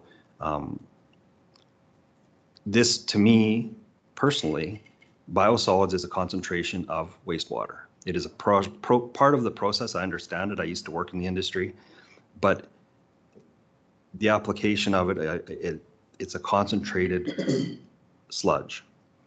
Great that you're composting it. Composting actually provides another level of treatment because the compost process itself actually heats up, and that heat gets rid of a lot of things that a wastewater plant can't do because you don't heat it up. So there's different things. I understand it really well, but at the end of the day, I have residents who are concerned about it. I have one landowner that has chosen to do this. It has lots of land. This isn't anybody else in the county for biosolids. This is one landowner. within 2 municipalities, so us and Rocky View, that it kind of goes around. So they do a willow project, which is what everybody thought was okay, they could deal with that. But when we started going direct application to agricultural ground, it may have been approved a long time ago. People weren't aware of that, and I believe council at the time may not have been aware of that. We're going to review the files that we have and see. But there's definitely concerns here, and you need to know that. And if you did this within your own boundaries of the city of Calgary, honestly, we wouldn't care. Because it's your problem, not ours. And that's, I'm trying to be respectful and I'm just being blunt. Thanks. Yeah, and I again appreciate the comments. I do. We've chatted a lot. So, you know, again, that's kind of what we're here to hear. So, you know, I appreciate all the comments, and you know, when I think internally, we'll go back and we'll take those comments to heart and you know, see if we can address any of the specific concerns that have come up and kind of move on. I also just wanted to reiterate, definitely appreciate where you're coming from, protecting your residents and the environment where you live. When it comes to pharmaceuticals, we have done studies, for example, that study with Ryerson University that suggests that even full-scale application does not lead to adverse effects on the environment. So I just wanted to reiterate that. But thank you again for sharing, and please keep your feedback coming so that we can find more ways to answer any questions that arise. Thank you very much. I'll just call one more time. Any other comments? Okay, Member Kester. I don't know if it's going to come out right or not. I've also farmed my whole life too, but as old as anyone in here. So people, as a civilization, we try and do what's best. So in this case, the city of Calgary is trying a best use for their application. And they're studying it. Sounds like they're working very hard at it. As time goes by, as more studies come, as more knowledge is accumulated, maybe you were doing it right, maybe you're doing it wrong. But the thing of it is that you adapt and you changed for the current knowledge of the day. And I think that's what's important. Not, oh, I'm so scared of the future, I don't want to be the one blamed. What happens in the future if this was the thing to do and we didn't do it? Right? We have to adapt and accommodate it. I hear you with the fentanyl. I've had a rough summer with hip replacements and separations and stuff. I have my fair shot of fentanyl, I'll tell you. But I never once thought of maybe sitting here too close to Rick and my sweat rubbing off on him, right? More accumulation than he'll ever get out there at the fields. So my caution is research and development. That's always what it is. It's I brought up the thing about organic matter. When I started farming, I had a field over there by my neighbor there. Organic matter was 0.6%. Imagine that. We changed our farming practices and it's up into the 5s and 6s now, just by changing management style, the way I seed. If I could hire you guys to come out and put some of that on my field, I'd put my name on the list. Because that is something over these last few years with the drought, there's less organic matter going into the croplands. The drought, nothing's growing. Thankfully, we're not taking much out, but the organic matter over time depletes itself. And you have to replenish it either by growing crops or adding amendments to it. So Yeah, I can see the concerns, but you have to mitigate it with research. I hope it come out right, but that's how I feel. If we were scared of everything, we would still be farming with our horses. And yeah, that's it. Member Bigger? Yes, I heard that they stopped checking for waters or testing water. I was wondering if that could continue just for a safety backup so that we could continue. I think that's where most of the important, what's in the water or if it's making any changes. Do you think that would be something that you would continue? I think, so you're talking about like resuming the groundwater well monitoring, or were you talking about surface groundwater? Okay. I mean, that's something we can review. I know when we halted that program, that was in consultation with the AEP. That was not an independent decision. You know, we provided all the data to Alberta Environment, and you know, that was a decision that was made. I mean, internally, we can certainly we can review that. You know, I mean, that's something that has been raised a couple of times, not just at this meeting, but at landowner meetings and that kind of thing. So I think that's something we can review. Yeah.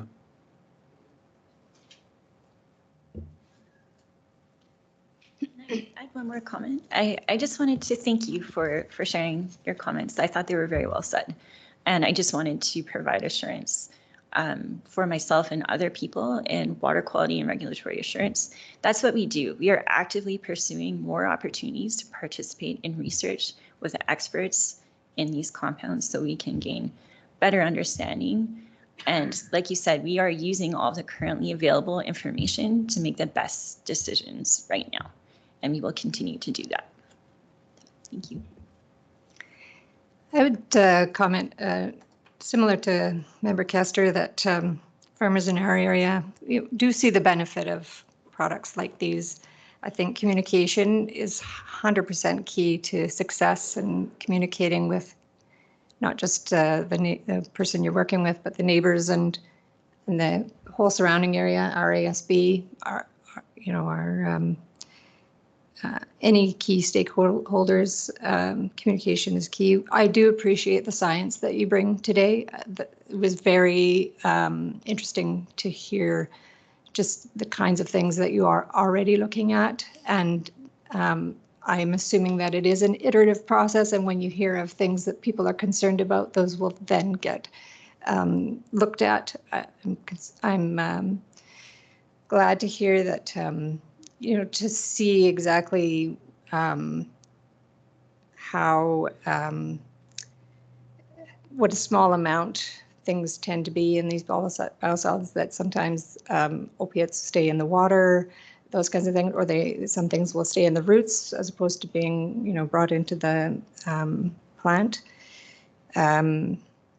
Yeah, I do think the water quality is something that we need to keep our eye on. I agree that it shouldn't be stopped, that I think that's an ongoing thing that should be considered. That public health is just it's critical, obviously critical, you know that. So yeah, I just think that it can be an excellent resource. We just have to be very careful and do what you're doing. Keep measuring, keep monitoring, and communicate. Thank you very much for coming. We do appreciate it. Oh, another comment? Yep. Just to clarify, on the wastewater treatment at the city of Calgary, they have mesophilic digestion. So the biosolids are cooked. They sit in the digester for 21 days. The digesters then run in series. So you run them in series. So the sludge goes from the one digester to the next digester. And the reason that is there's that small chance that they can short circuit. But they sit in the one digester for 21 days and cook. Then that goes to the other digester for 21 days and cooks again. So that's a mesophilic digestion. So the biosolids that we are using has been heat treated. I just wanted to make that clarification. Fantastic, thank you. Okay. I got one question. Oh, okay. I don't know the answer to it. And maybe you might, E. coli.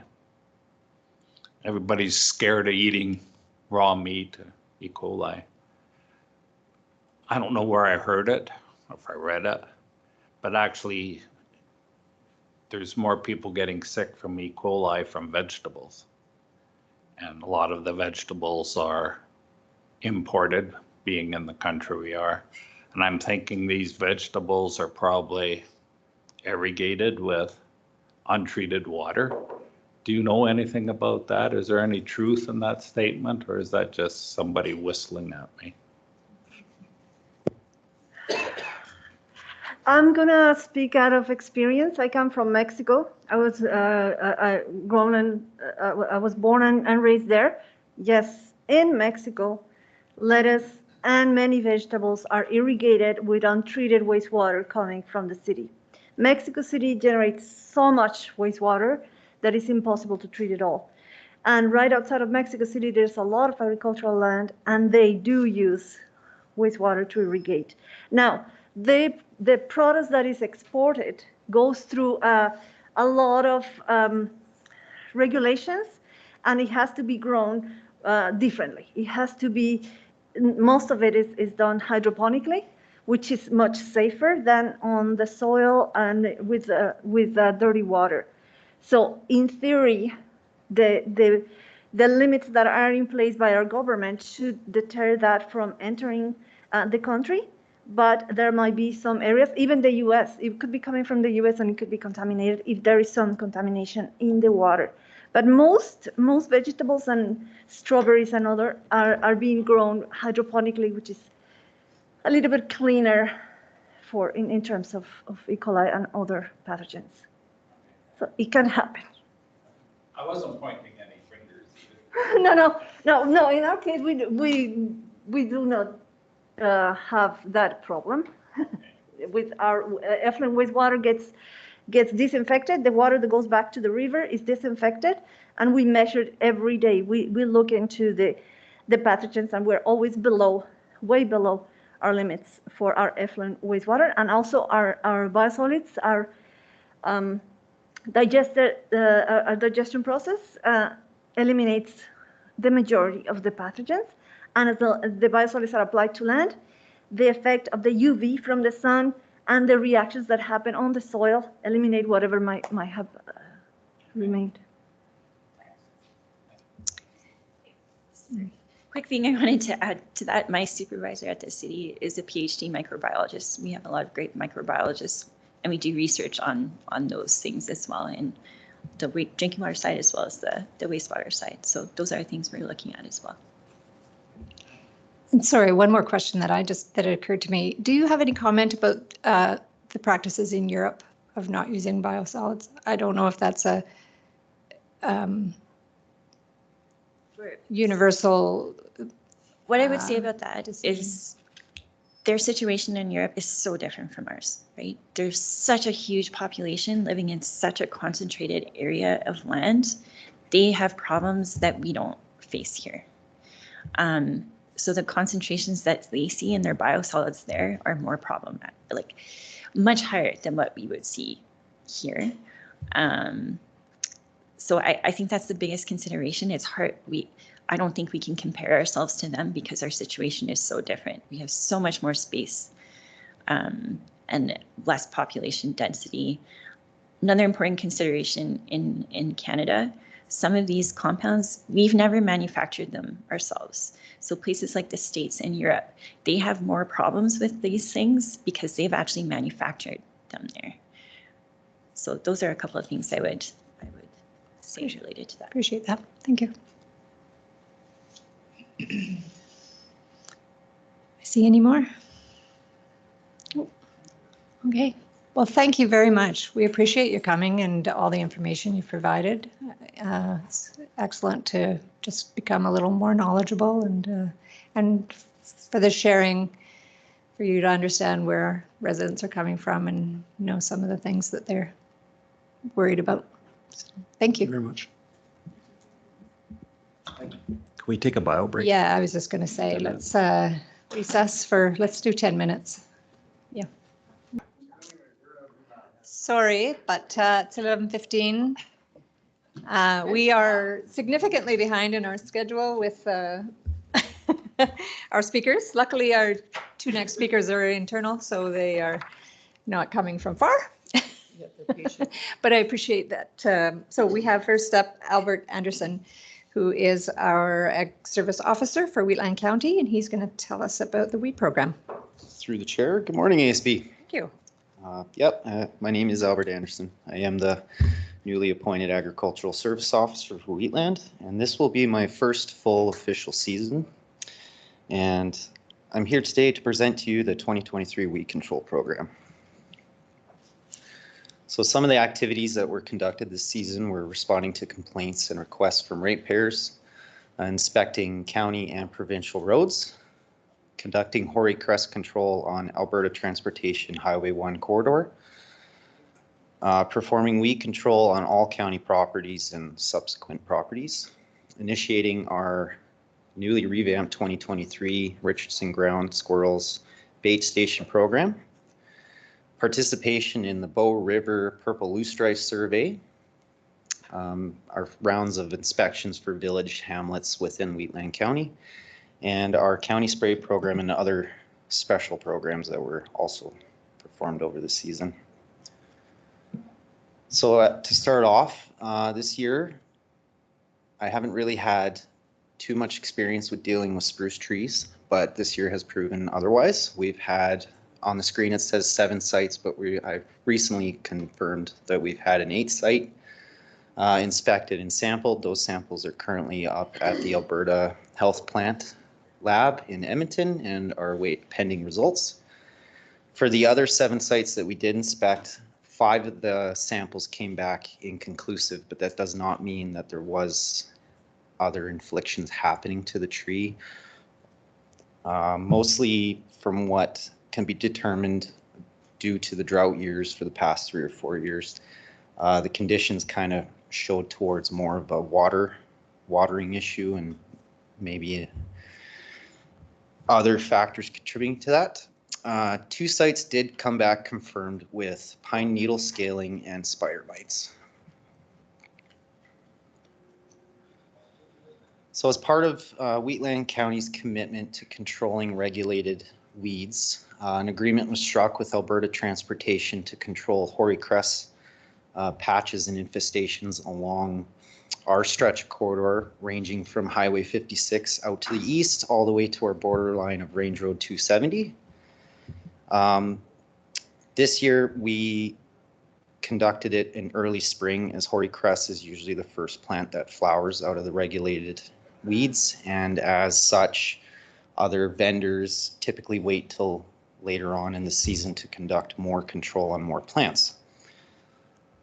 So we have helped out with them for a while now, and things are progressively getting better and populations are significantly reduced.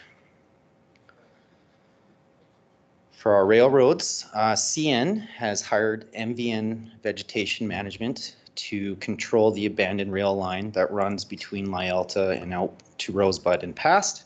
They have recently completed their 3-year vegetation plan and renewed with CN to continue forward to 2026.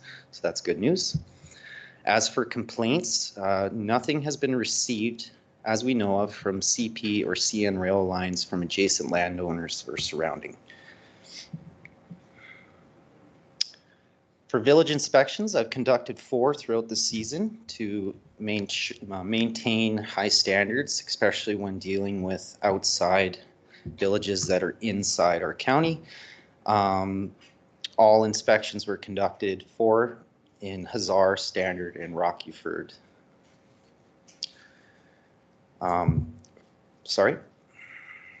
All other villages and hamlets that do reside in Wheatland County, such as Nameka, Speargrass, Carsland, Rosebud, Cluny, Gleason, and etc., also were inspected multiple times and gone above and beyond what control for regulated weeds and pests in the county that is required. Now, as we all know, this year has been very difficult for farmers, especially sitting on the board, some of you. The conditions weren't as favorable, and as such, the province of Alberta has come forward for our participation in the Alberta crop reporting. So essentially it would be from spring all the way up to fall harvest, reporting on detailed conditions for the report. And as such, if we didn't have the little bit of rain or the little bit of snow that we had over the winter, I believe that we would have had a much more devastating outcome. But due to practices and the ingenuity that the farmers have been farming around here for decades, we've mitigated a lot of that issue. As part of our ongoing activities for controlling prohibited noxious weeds such as purple loosestrife, we conduct a Bow River purple loosestrife survey every year to maintain this plant that you see before you. This one was actually taken this summer. We found in a braided, blocked off part of the river where it had been a historical site before for a couple of plants. But as of now, population of this specific species has been reduced significantly, considering back in the early 2000s, there were hundreds of thousands of these plants along the whole stretch of our river. So just as a program overview for the spring, we initiated our hamlet and village inspections. We participated at the beginning of the 2023 crop surveys for the province, inspected all county sites, and followed up with 2022 ratepayer concerns for noxious weeds. In the summer, we initiated the federal weed survey to detect any herbicide-resistant weeds, and we participated in that for roughly 2 to 3 weeks. Did multiple rounds of village and hamlet inspections, and checked also all known prohibited noxious knapweed and scentless chamomile sites. For the fall, we wrapped up with clubroot surveys, and to date, I believe we have 140 completed out of the 150 goal that was set for us. I completed my final crop reporting as of yesterday to the province for all harvesting yields and what the outcome of this year and possibly going into the winter would be like for some farmers, especially ranchers with a shortfall. As of that, I'm still continuing to survey for any late blooming weeds, especially in the season here going in, such as toad flax control and others, and still serving the community as such and set out. And that will be the end of my presentation. So if there are any questions, I would like to thank everybody for listening to me. Thank you. Thank you so much, Albert. That was great. Any questions or comments for Albert? Member Kester. I have a concern. Most of our gravel roads in the county, they're mowed, and the county go down and sprays them, and they're really clean. You hardly see a kochia in them anywhere. But out in that east country, we have a lot of roads that were, one time I think they were called resource roads. So the county allowed the oil company to build a road at their own expense, right? And they have to look after it. Well, some of them are getting in pretty bad shape. They're not graveled, they're not very infrequently going down. But the thing of it is, this last year, and we've seen some pictures from Division 7, I believe, and 1 of kochia, and they grow on these roads prolifically along the track where you drive. If we would have had them mowed, they probably look like the rest of the county or sprayed. I'm wondering if we should be looking into this for next year. It's getting to be quite bad in some of them areas. Through the chair, I just, George here from administration, I'd like to address your concerns regarding those resource roads. And so they have not been built up to county standards, is my understanding. So we do not run maintenance on those.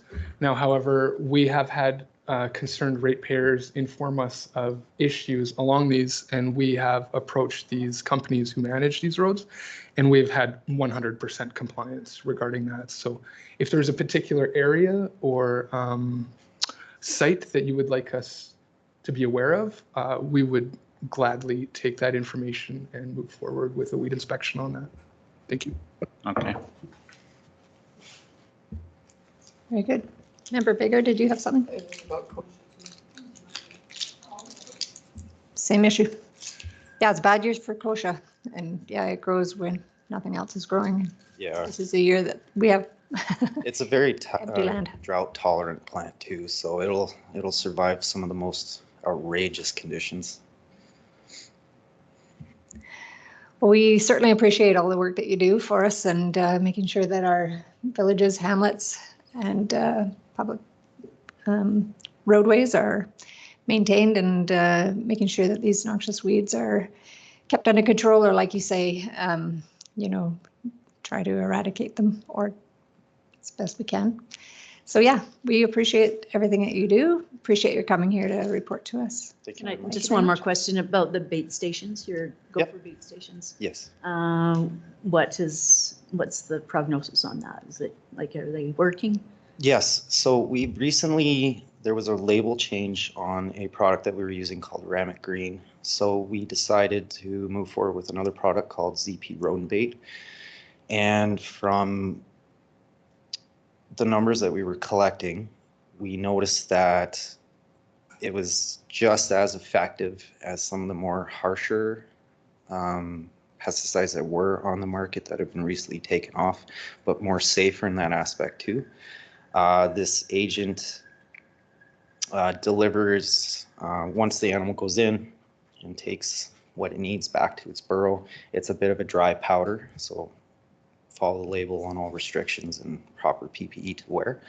But they'll transport that back to the den where essentially the family or in the burrow will consume it, and idea is they won't be able to come back to the surface and everything will be contained underground. So there shouldn't be any, it'll be minimalized on exterior exposure, especially from outside sources such as coyotes or foxes or predators. So it's compared to strychnine, where it was a bit more effective on that front.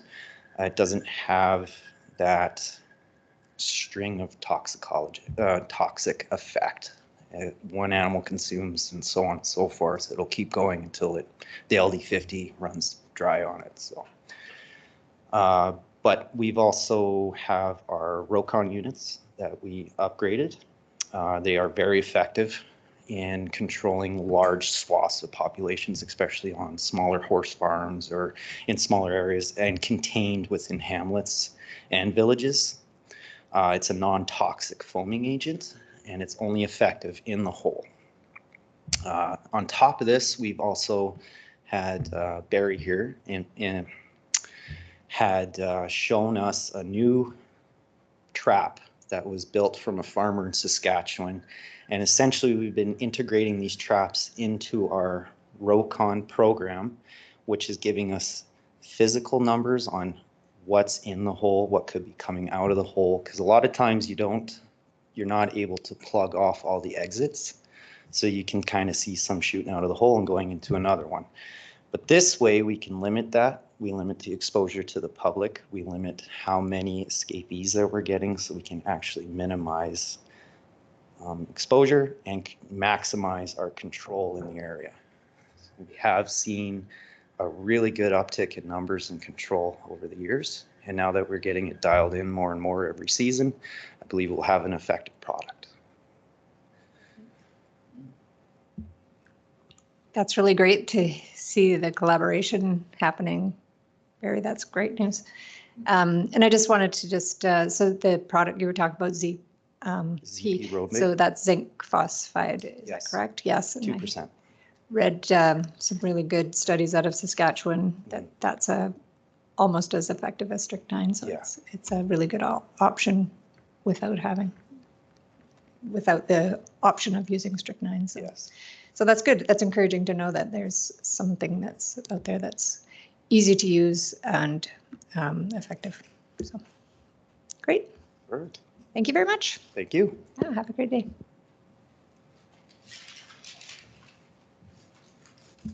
Our next speaker today is Sarah Schumacher, and she is our Agriculture Conservation Coordinator.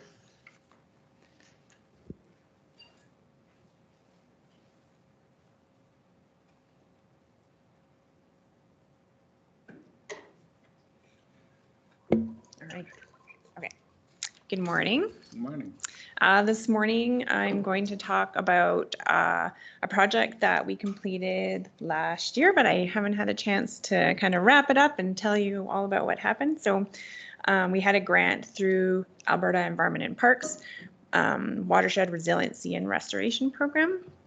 So that was partnered initially with Rocky View County, but we had discovered that the WID had been approved for funding that was quite similar as ours. So we joined our programs together and moved forward from there. So from here on in, I'm going to call it WRRP. Let's see here.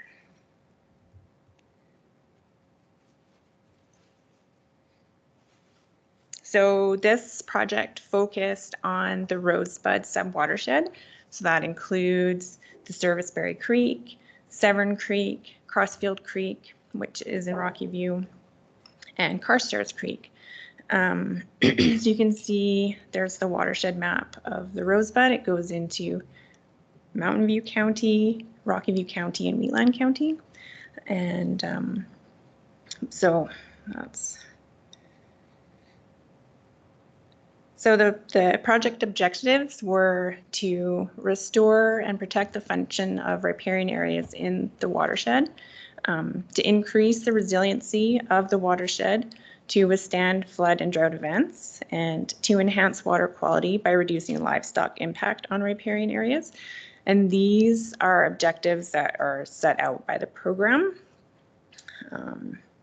and their priorities.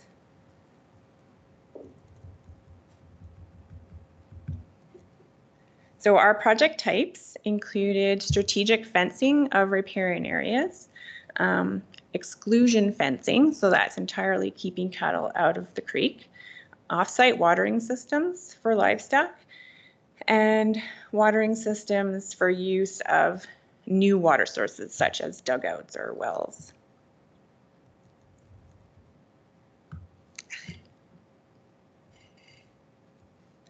So for fencing, the riparian fencing helps you can use it in different ways. You can use it as a tool to reduce access by livestock to the riparian area or water body. You can use it to entirely exclude them, and helps to protect the riparian vegetation and allow for regrowth in those areas. So we had just over 13,000 meters of riparian fence installed. So this is just one of our projects here. All the pictures in the projects are from the Rosebud watershed. The offsite watering systems provide an alternative water source for livestock rather than having to get down into the creek and through the riparian area.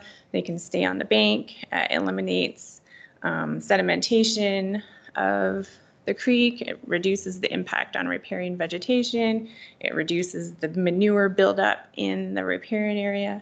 So a whole bunch of different benefits. Also really beneficial to livestock health in terms of less stress on the animal getting down steep banks, less foot issues, less mud. So a bunch of different benefits. So we had 24 watering systems installed. And you can, this map here is kind of little, but you can kind of see they're quite spread out through the watershed. So that was the biggest category of our project, was funding offsite watering systems. And there's lots of research that have shown that the watering system itself is more effective at keeping the cattle out, and that fencing is not always required. You can still get that benefit just with the offsite watering system. And the nice thing about not having the fencing is that if your watering system fails, you still have that creek as a backup water supply. And fence also requires a lot of maintenance down the line and is subject to big flood events as well. So we had 83,346 meters of stream bank that were positively impacted by this project in the Rosebud watershed. And I should point out that only 2 projects were in Rocky View, so we were able to utilize the entire funding aside from those 2 projects within our county, which was really nice. They had a staff change at Rocky View, which worked out well for us. So we had 15 projects on 13 farms. So it's for every project, mostly every project, we did a riparian health inventory to gather baseline data on the current health of the riparian area, so we can go back at a later date and see how the project has improved the site. So the riparian health inventory looks at, they have field staff from Cows and Fish come out and they look at a whole bunch, mostly vegetation and bank stability, and they give a score. So the landowners get a copy of that report and they can see a full list of the plants that are growing on their site and some of the issues. And then Cows and Fish also provide some alternative management that can be done to improve site. So we enrolled 11 projects into the ALICE program through this project, which was 725 acres. So that's a really good partnership between the 2 projects. We had lots of extension activities that tied into our grant, and you can see here, this is one of the projects that we did with our ALICE pack. That was a really great day out. We included communications in there was a Strathmore Times newspaper article. We had website and social media posts. We sent out letters directly to producers, and I also made a lot of phone calls to producers in the area just to spread the word. You can see here's all of our publications that were done over the years. So last fall, we worked with Cows and Fish and the Western Irrigation District to do a bioengineering project, which is taking live willows and planting them right into the riparian area. And so I think there's a picture on the next slide, but we planted over 1,000 willows last fall, and I would say about 950 of them were growing this year. You can see the stakes in the picture. So you just cut the willows in the fall. They have to be as big as your thumb, and you just pound them into the mud and away they go. And the landowner was like, those aren't going to grow. And it was great this spring when he sent me 5 pictures of all of his willows growing. And they look really great, and they'll be happy to have tours of their project in the future. So we inspected all of the projects, and we got out to most of the projects to get some drone photography. And some of our projects were pretty remote. In 2021, we did a river inspection with the Western Irrigation District, and we kayaked a part of the Rosebud River, which was kind of gave us an interesting perspective as we were kind of down at cow level. So it was an interesting way to start off the project. So we saw on when we were doing some of the inspections, we saw one northern leopard frog and one kangaroo rat. If it wasn't a kangaroo rat, it was another pretty rare rodent species. And then there was bank swallows. So just thank you to all of the partners and producers who took part in this project. I think that the producers out there can be pretty proud of themselves. There's now, 24 watering systems out there that hopefully will help to get other producers kind of thinking along the same lines. And we do have a new grant, another new WRP grant, and it's not watershed specific. It's for the whole county, and it still is funding offsite watering systems and repairing fencing. And this year we added in a couple of crossing projects. So if you have any of your landowners that you think would be interested, we are accepting applications. There, just end on that. Is there any questions? Awesome presentation. Sarah, thank you very much. Do we have any questions from the board? Is the potential rat sighting concerning? And is that the first and only potential rat sighting in the county? I'm gonna give that one a. Through the chair, I'd just like to remind the Ag Service Board that I am the delegated rat officer. So we've had a few calls over the years. This kangaroo rat is very dissimilar to the Norway rat of concern. So if you think about a New York rat, that's what we're worried about, not so much the smaller mice and voles and such like that. But we take every complaint or anytime someone calls us regarding a rat call, we take that very, very seriously. The province puts a lot of effort into the rat control program. So that is a mandatory portion of our grant agreement with the province that we do take care of those calls. Yeah, the kangaroo rat is a species at risk in Alberta. So, yeah.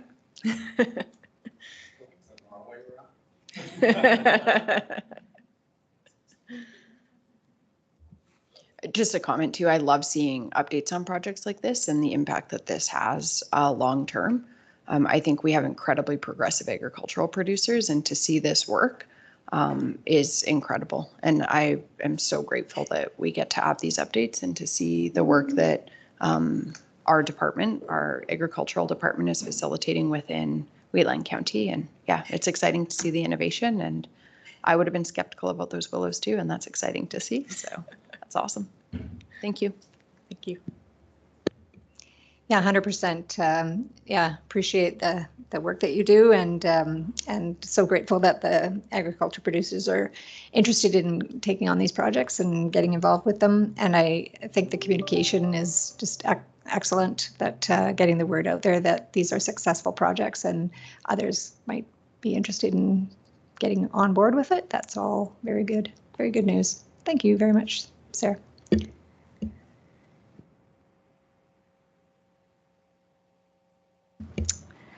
All right, with that, I guess we will get back to our agenda. We were on 2.3.5, 2023 fall crop reports. Good morning again, Ag Service Board. This is George from administration talking about the background regarding the 2023 fall crop reports. The Alberta Crop Report provides timely provincial regional summaries of crop production in Alberta during the crop season and is used by industry and other stakeholders for various purposes, including drought monitoring and forecasting of production insurance payments. The report is also used to validate some Alberta crop estimates generated by Statistics Canada. Data for this report is collected through regular surveys on moisture and crop conditions, progress of seeding and harvesting, insect disease situation, yield potential and crop quality, etc., along with information from other sources.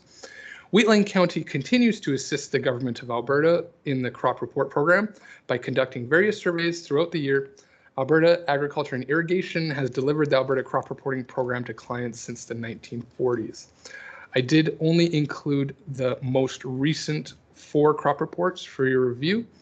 Albert said that he had completed another one yesterday, which I believe will come out in a week.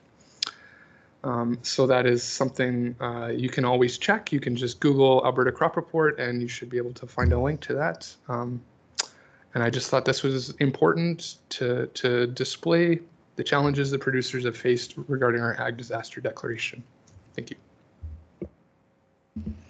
Yeah, that's what I saw from it too, that it certainly justifies our having had that declaration in July. The data shows certainly that dry conditions persisted throughout the summer and never really improved. So yeah, great information. I'm grateful that we're providing data to the program so that we can get some accurate reads on where we stand. And so yes, thank you for providing the information. Any other comments or discussion? If not, there's a recommended motion to accept this information. I move that the board accepts the 2023 Alberta crop reports as presented as information. Thank you, Member Kester. Any other discussion? All in favor? That's carried. Next is our 2.3.6 donations to nonprofit organizations. Hello, ASB again. This is George from administration. I'd like to talk about donations. We have 2 outstanding donations currently to the BRBC and the Red Deer the Bow River Basin Council and the Red Deer River Watershed Alliance. Donations given to nonprofit organizations help them to operate effective, viable, proactive programs and services that benefit people in Wheatland County. The following describes the function and mandates of the organizations from which the county has recently received or anticipating receives donation requests for the 2023 fiscal year. The Bow River Basin Council donation request for $4,369 is based on 2021 50 cents per capita donation, suggested donation. The BRBC works collaboratively to nurture and share and protect the waters of the Bow River Basin. Together through science and inclusion, they promote new solutions and strategies for a healthy watershed. The BRBC serves as the designated watershed planning and advisory council for the Bow River watershed under the Government of Alberta's Water for Life strategy. The BRBC is currently undertaking a new state of watershed assessment to be completed by September 2024 and hosts regular information forums. Again, the annual donation requested is regarding that 50 cents per capita and 8,738 people in Wheatland County, according to the 2021 census. And I'd just like to add another addition into this. The Bow River Basin Council has recently started a pilot program for controlling invasive weeds along the river, bed and shore specifically. So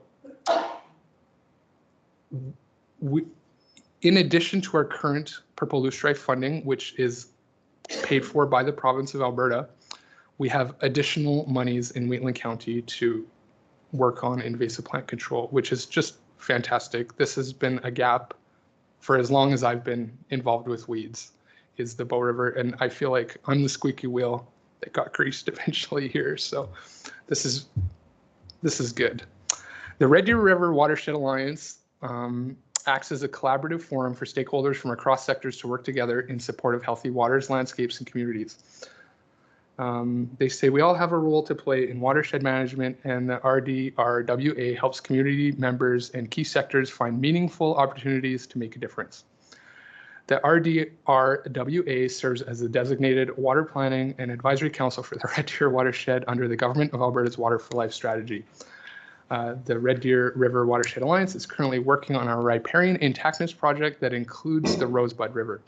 Consistent with prior years, administration anticipates a donation request from the Red Deer River Watershed Alliance in November of this year, with a requested donation based on that 50 cents per capita for a total anticipated donation request of $4,369. Thank you. Okay, thank you, George. Any discussion or any questions, I guess, first for George and then. I just had a question. Is this consistent funding that we've given? I just don't remember it coming. This is a budget line item that has been around for as long as I have. I do actually have an email that could tell you when we started donating to a lot of these. That's fine. Okay. As long as,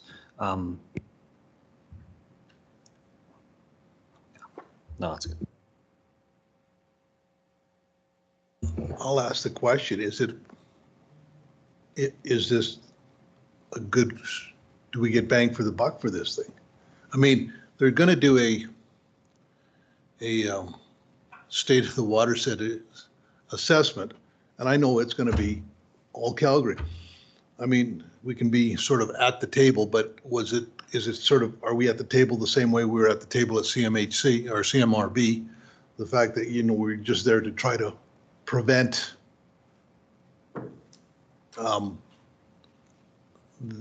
as far as I can garner from what they send out and what I've read about them is, you know, they're trying to limit the amount of water that anybody downstream of Calgary can remove from the bow and all this kind of. I just don't know if it's, I like the Red Deer River. That's a different kettle of fish because we drain so much of the county goes into the Rosebud and into the Red Deer River. I can understand being belonging to that one. There's not the physical constraints there that you could actually get if you could somehow figure out a way to pump the water. You can get water from the Red Deer River. I'm just wondering whether the Bow River watershed is like us being there. If you guys tell me that us being there is important, I'm good for it. But if it's just being there just to be there, then I'd question it.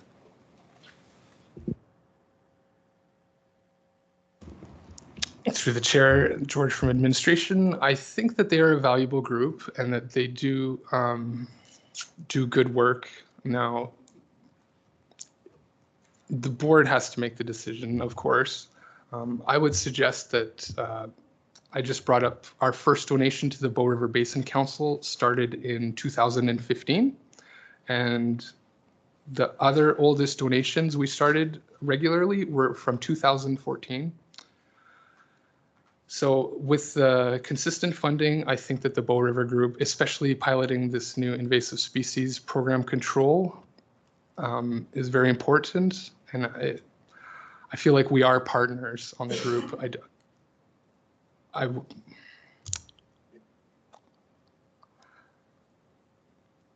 sorry, I'm just collecting my thoughts here.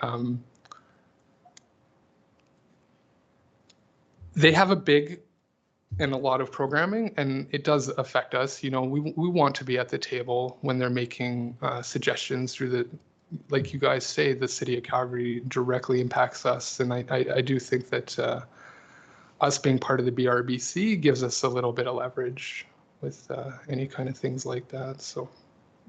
Member Clausen, you wanted to? Yeah, I've attended quite a few of their things over the years, and we're not a sitting board member now, and because it was more of an operations thing, I felt it was more for staff to go there. But it does, the biggest concentration, of course, is on the headwaters and anything west of Calgary. But that's also important for the area too. There was a lot of projects that were on a lot of those headwater streams and things like that.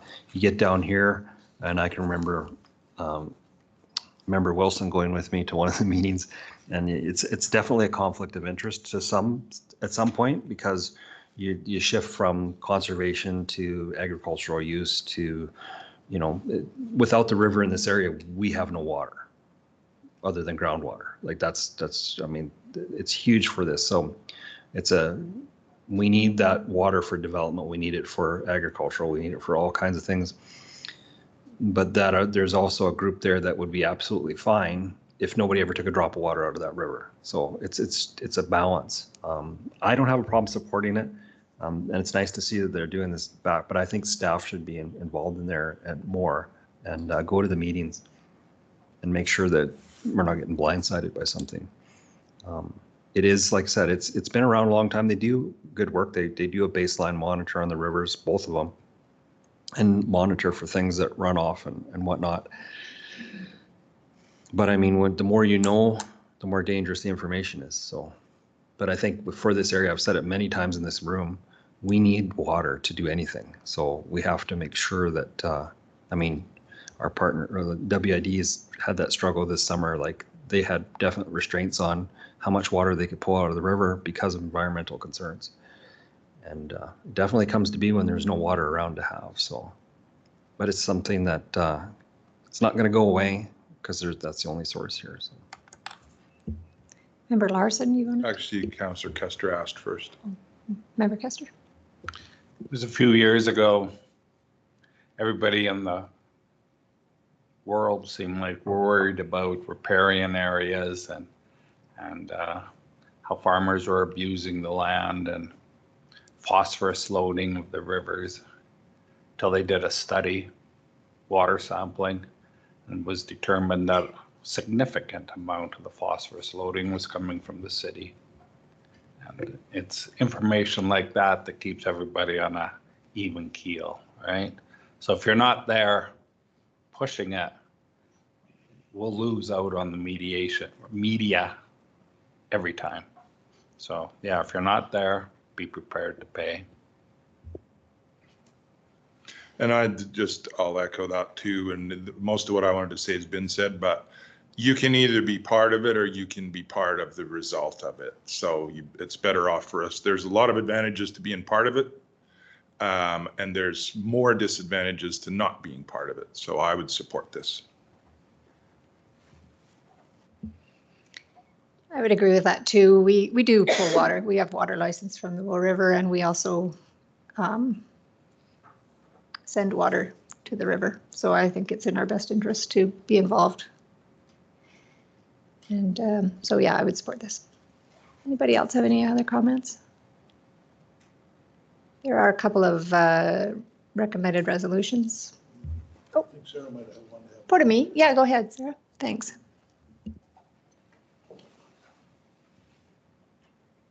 So I just thought I would just give a little bit more background because through the chair,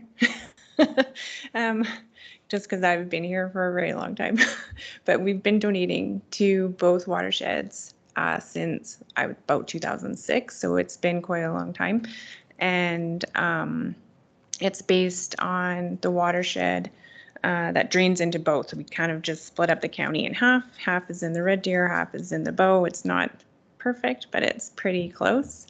And both watershed groups are working on their state of the basin, and they are very good about, they do specific reports for each sub-watershed. So you will have one for the Crowfoot Creek. You will have one for the Rosebud River. And another thing, both of those WPACs, they do regular forums where they provide information that actually is very scientific. It's very, you can see what groups are doing across the watershed. So that's, if you ever have a chance to go to them, they're very informative, and they cover a wide spectrum of information. I spoke at the Bow River Basin Council forum last March, and then actually next week I'm speaking at the Red Deer River Watershed Alliance. They're hosting all the watershed planning and advisory councils from across the province next week in Drumheller. So we are getting to have our say through those boards, and just thought I would provide that information. Thank you. Yeah, thank you. That is very interesting and good information to know that we are actually at the table for those boards. So thank you.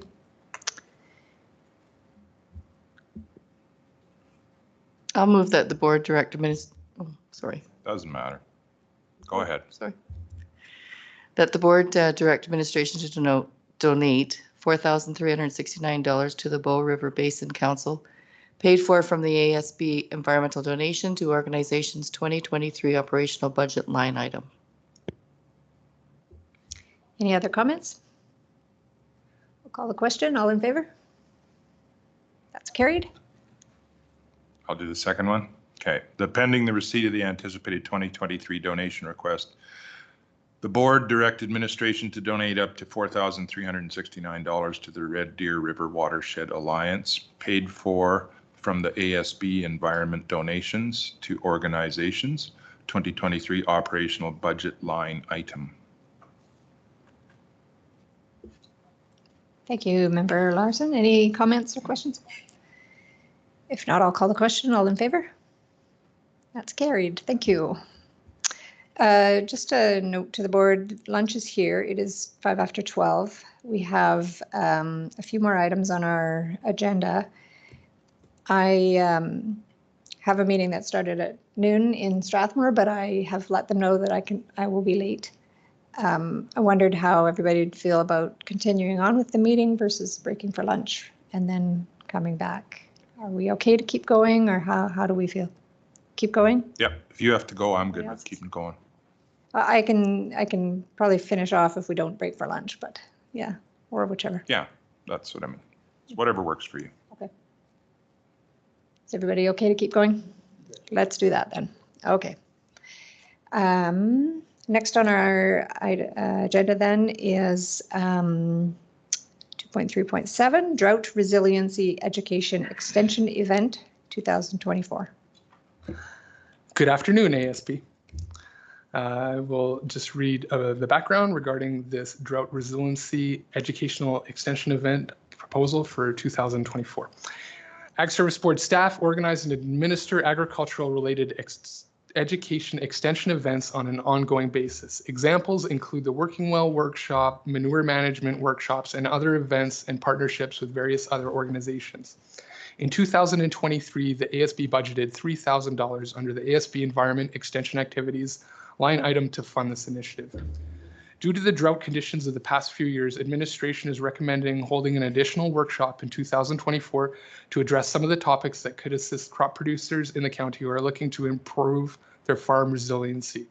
If approved, the workshop for 24 will be planned with some of the proposed topics listed below. Pending availability and cost, guest speakers may be included as part of the workshop agenda. ASB staff will also seek to engage other interested organizations in the workshop as well to expand participation and potentially share costs. Staff estimate that the cost to organize and host this event will be approximately $2,500. And you can see some of the proposed topics we have listed below. I won't read all those out, but very important topics that are perhaps worth going above and beyond this coming year to support our ratepayers and farmers. Thank you. Thanks, George. Any questions for administration about the proposal, the proposed event or the topics?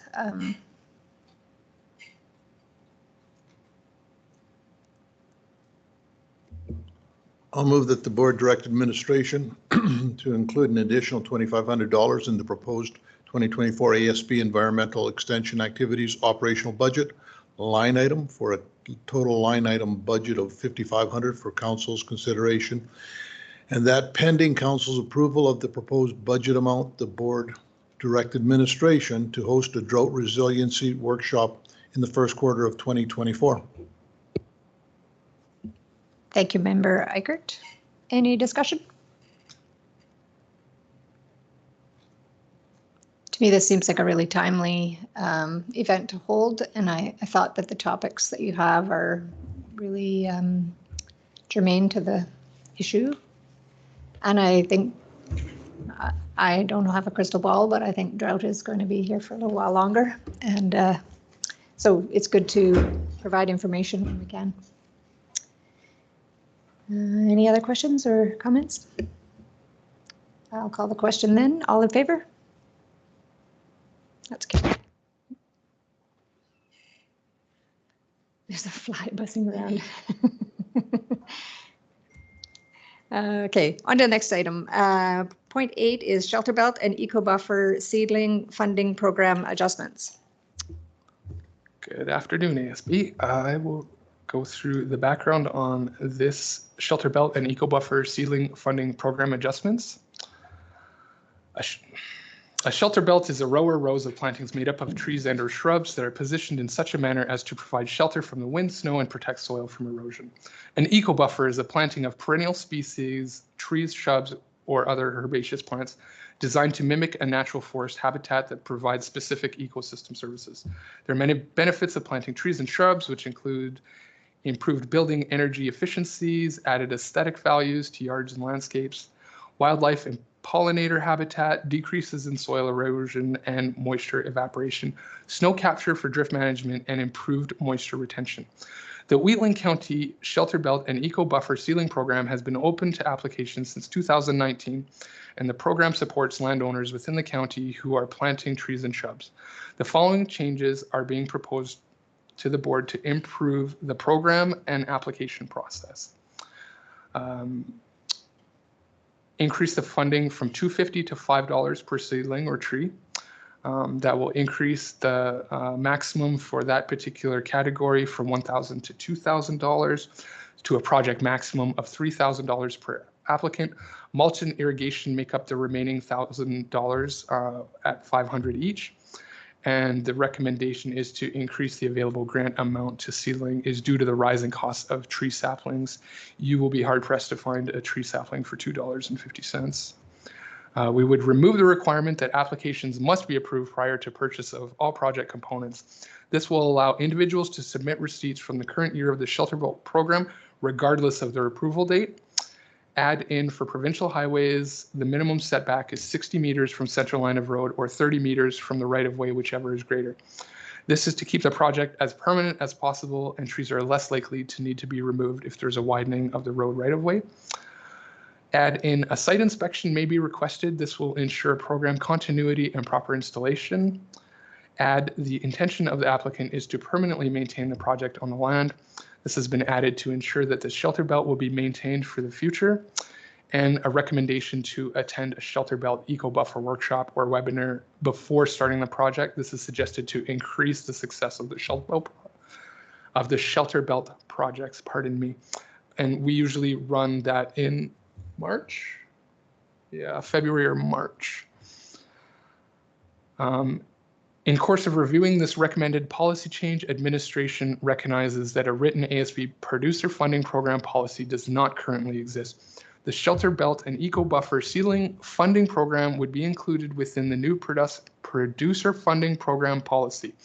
Administration is recommending that a draft of written policy be created and reviewed by the board at a future board meeting. Thank you. Any questions for George? I'll move the recommendations. Thank you, Member Link. Just a question I guess I had was, so our current program is oversubscribed, is it, or? What's happening with the program acceptance approval dates is that we're not utilizing the full amount of the money based on those dates. So if we can expand that, so a lot of the times we'll have a wait list where ratepayers will be waiting. And so if they can go, a lot of times these people will want to put in the shelter belt regardless of the funding. So we often have people are sometimes unreliable, and sometimes they will drop out of the programs, and then we won't know, and then that money will be just sitting there because we don't have the approval to move it to another project. So this is hopefully going to maximize the potential of the program ratepayers may participate in. Thank you. That's excellent. That's really important. I agree. Like to have people apply, but then drop out for whatever reason. You know, just things come up. You don't get to projects necessarily when you hope to. So, yeah, removing red tape is an excellent idea. Any other comments? I'll call the question. All in favor? That's carried. Thank you. And your next topic on the agenda is Shelter Belt and Eco Buffer demonstration site. Let's talk about that. Good afternoon, George from administration again. I will read the background regarding the Wheatland County Shelter Belt and Eco Buffer demonstration site potential. I won't read the shelter belt, what that is. I had read that previously, so I'll move on to the next section.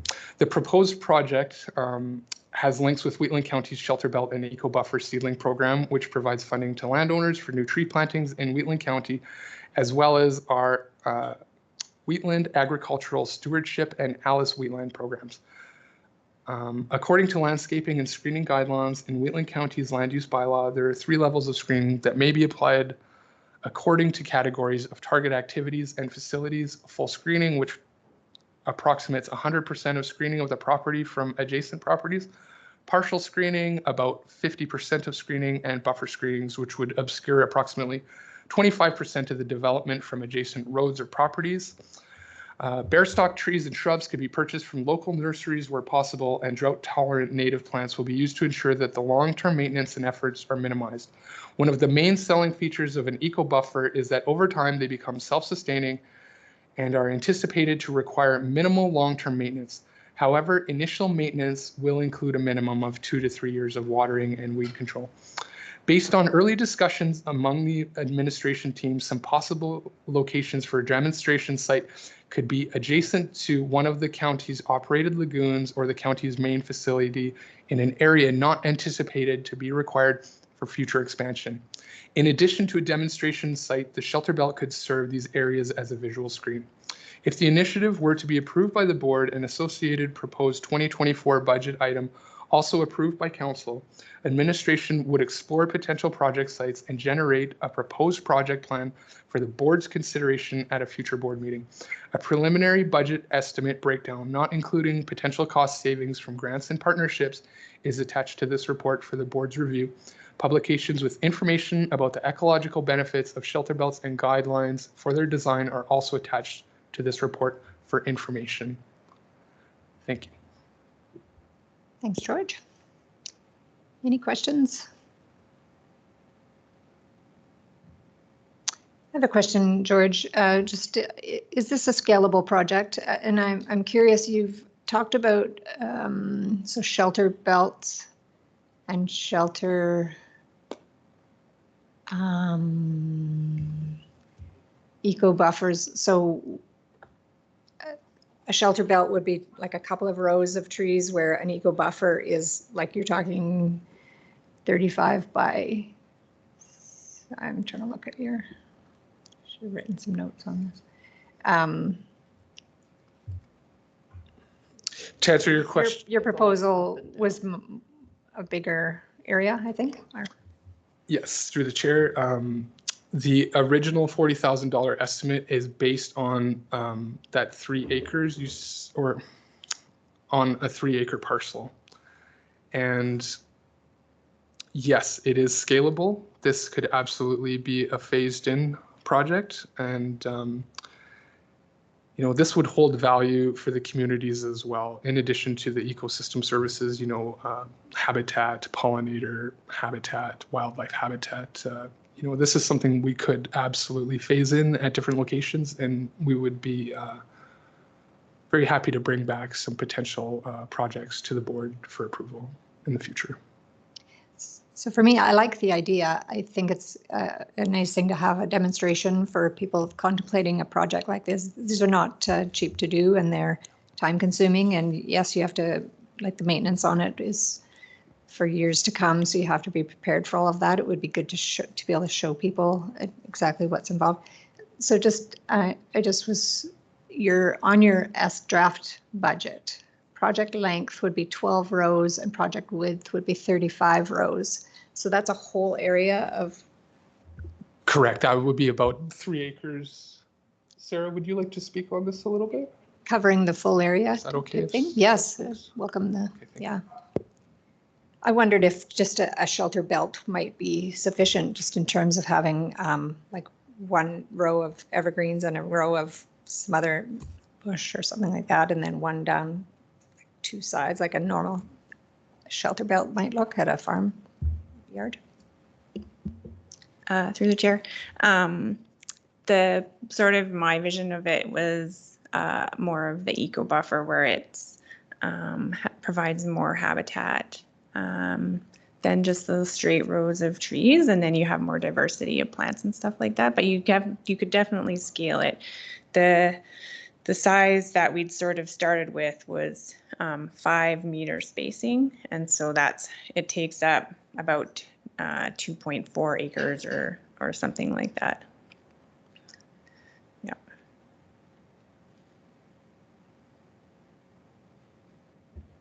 So an eco buffer. Yes. Do you hear lots of ratepayers in the area wanting to establish a buffer compared to it? We actually do have one of our ALICE participants does have an eco buffer that he it's been established now as an ALICE project for about 3 years. We saw that on our tour. We did, yeah. And it's similar in its function to shelter belt. It's kind of like a shelter belt on steroids. Yeah. What does the board feel?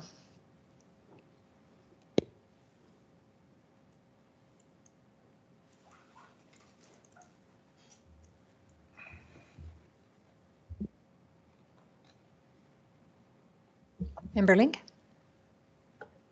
Question. I see the value and the rationale that's been presented by administration. One thing that I wondered when I was reading through it is if there might be an opportunity, rather than having our own demonstration site, if there is one in existence, if there could be some kind of an agreement with a landowner to utilize an existing development rather than us investing both capacity and financial resources into establishing a municipal one. Although I do see the value, like the visual buffer value around like a wastewater treatment, there's value in that as well. But just being cognizant of stewarding tax dollars, are there considerations, has that been explored about potentially using an existing eco buffer if there is one in the county already, if there could be some kind of an agreement with the landowner, and are there liability considerations of bringing folks? I'm assuming we already addressed that when we're doing tours and that type of thing, but I think there's value too in seeing an actual working one that a landowner has seen value in investing in and developing as well. But I'm also open to a municipal one alternatively, just looking at potential options. So through the chair, George here from administration, that's a great idea, utilizing an existing project. That's something we haven't looked into, and that is something we can look into, yes. So we'll come back with an answer on that. Thank you. So you're thinking of putting all these together. What about having them throughout the county, different ones? I think that would be more use of the money, better use of the money, like around a lagoon. There's the Rosebud Lagoon and Carsland Lagoon. Just a thought, but instead of all together. But so are you seeing it more as a like compliance with our own landscaping? Get some usage. Yeah. Yeah. Yeah. Our own buffers, or what do we call it? Eco. Yeah. Yeah. I like the idea of having some kind of a buffer from the highway looking this way. It would be nice to have something along the yard.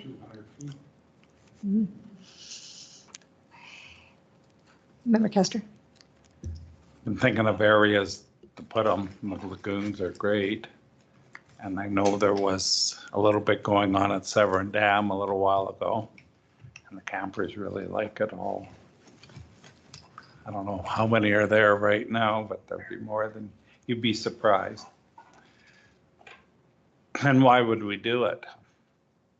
People are constantly from the city worried about bees and everybody's plowing everything up, right? We're not accommodating to, so we could put a site where there's visibility, people see it.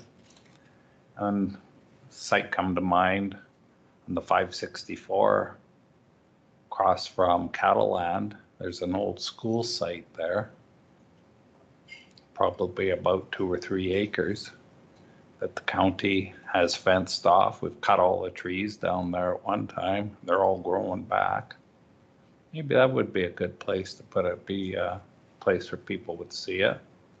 That land is not, I don't even know if anybody bales it off, do they? Yeah. Maybe that would be a site for people to see. I don't know. I'm intrigued by it. That there was a movement in England, I think. All farmers had to have a strip of natural flowers and grasses grow around the perimeter of their fields. By some of my fields would be gone. So, yeah, I could support something like that, demo site. As far as using I'm thinking of the eco one that we saw, if that person has a very nice yard, I would, if I was him, I would not let a whole bunch of people tramp through my yard and Barry's doing the same thing. I mean, I wouldn't let him tramp through my yard to see my shelter belt either. I think if we're going to have a demonstration site, it should be somewhere that's easily accessible by county staff and then whoever they need to bring in to do it, as opposed to driving through somebody's yard. I mean, especially if, let's say, somebody wants to go look at seeding or harvest time, that's really going to tick them off. Yeah, I like the idea of the project overall. I like the idea of having it here so that it's something, you know, people can see when they come here and they know it's a county project and it's, yeah, I just think maybe we could scale it up somehow so that it's maybe a little less expensive, I guess. That's my concern is the $40,000 really. Awesome. I like the project as well. I like the idea of like the lagoons myself because it's well, especially down at Carsland, you can see it right off the road, and it's out of sight, out of mind. And there used to be able to water trees from the final ponds. There was an application you could do that, so the water problem might be able to be utilized. You could put a drip irrigation system in utilizing that water. It's the same water you discharge, so there is a way you can do it. And that's the other thing is the watering of this, keeping it alive right now is you know, if you say there's a drought going on for longer, which I hope it isn't, it's going to be really hard to keep anything growing in the next couple of years. So.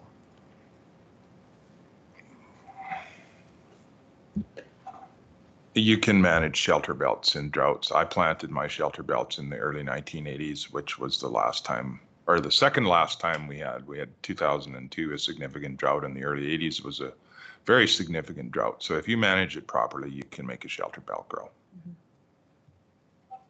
Through the chair, our budget does include the use of mulch and irrigation. So we would try to use water as efficiently as possible.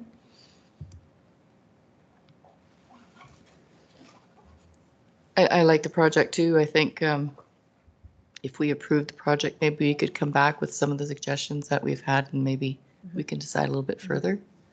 But at least have the knowledge that we are behind you, if we could vote on that. Planting in the fall would be better. Just better for what conditions we're in. Yeah, it's hard to get the trees. What's that? It's really hard to get the trees in the fall. I can get you trees. Yeah. But yeah, so with that, I'm going to move that the board direct administration to include the shelter belt and eco buffer demonstration site project with a maximum budget of $40,000 in the proposed 2024 ASB capital budget planning for council's consideration, and that pending council's approval of the project budget, the board direct administration to bring back a report with a detailed project plan, including an updated project budget estimate and a recommended project location. Thank you, Member Bigger. Any other comments or questions? I'll call the question. All in favor? That's carried. Thank you. Great job, George. Next on our list is the chair's report, which I'm happy to report is quick. The only things I did this past quarter was to present environmental stewardship awards. So we presented to Cole Hintz from Strathmore High School, to Tracy DeSmet at Wheatland Crossing, and to Jay and Carol Anderson for their J. Laszlo Awards. So those were all gratefully received in the community. We have asked them to perhaps pay it forward if they can, and think of other people or organizations that would be worthy of next year's awards. So we would like to get more nominations from the community, but we could all communicate that to the people we know that we're looking for nominations, and hopefully we'll get more coming up. So that's a great program that we have, and I think we should try and get more involvement where we can. So that is my report. I will move it as presented. Any questions? Seeing none, I will call the question. All in favor? That is carried. Thank you. Next is the Ag and Environment 2023 third quarter report and resolution tracker. George again. Good afternoon through the chair. I have in front of me our third quarter report and resolution tracker. So I'll just read through this super fast. Total inquiries from ratepayers to date include myself, Sarah, Albert, Jason, and other staff. We have pushed past 251 inquiries from ratepayers this year, completed 8 environmental farm plans, no changes since Alice last reporting. Our WRP, 3 applications received, 3 completed projects. We have completed 15 projects on our shelter belt and eco buffer program. Now, we did maximize about 75 to 85% of that budget. And again, this is where those changes came from. The Sustainable Canada Agricultural Program, we've assisted 12 producers with applications. We're currently at 271 agricultural recycling plastic bags and have hauled 391 to recycling. If you're wondering why there's a discrepancy there, it's carryover from last year. They get delivered this year. First cut of all Wheatland County roads was completed on August 29th. The second mowing rotation has started in Greater Beat 7, 8, and 3. I do believe they're getting close to completion of those right now. And the second cut of our paved roads has been completed as well. We have been delivered some capital projects. We have our 3/4 ton truck was delivered in August. And I'm very, very excited. We have our 2 15-foot mowers delivered. One of them has the herbicide kit on it that comes very highly recommended from Cardston County. They actually had said that their board would not ever let them get rid of those mowers. Second round of spraying in Wheatland County sites has been completed in early September. Albert has mentioned we've completed our village weed inspections in Rockyford, Standard, and Hazar regarding our MOU with those villages, and that MOU expires in 2024. I will bring that forward to the board again in the future. Ground squirrel control program closed on August 8th. As you know, a lot of the ground squirrels will be down in their holes around that time.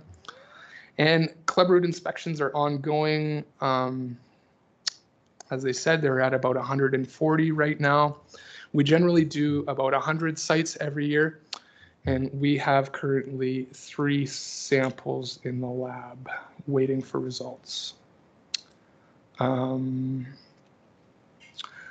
Again, the environmental awards were all presented, and you can see some of the surveys we've completed for Alberta agriculture and irrigation include the wheat head surveys, grasshopper surveys, the Bertha armyworm trap monitoring, black leg surveys and 3 crop inspection surveys. And Albert had mentioned the herbicide resistance surveys. We were commissioned by the federal government and we did participate in that. We did 44 of those. I apologize, it's not listed in here. And the federal government does pay us $100 per survey to that. So it is about a wash for Wheatland County to participate in that. And that is the finality of my current report. I'd be happy to take any questions. Thank you, George. Any questions?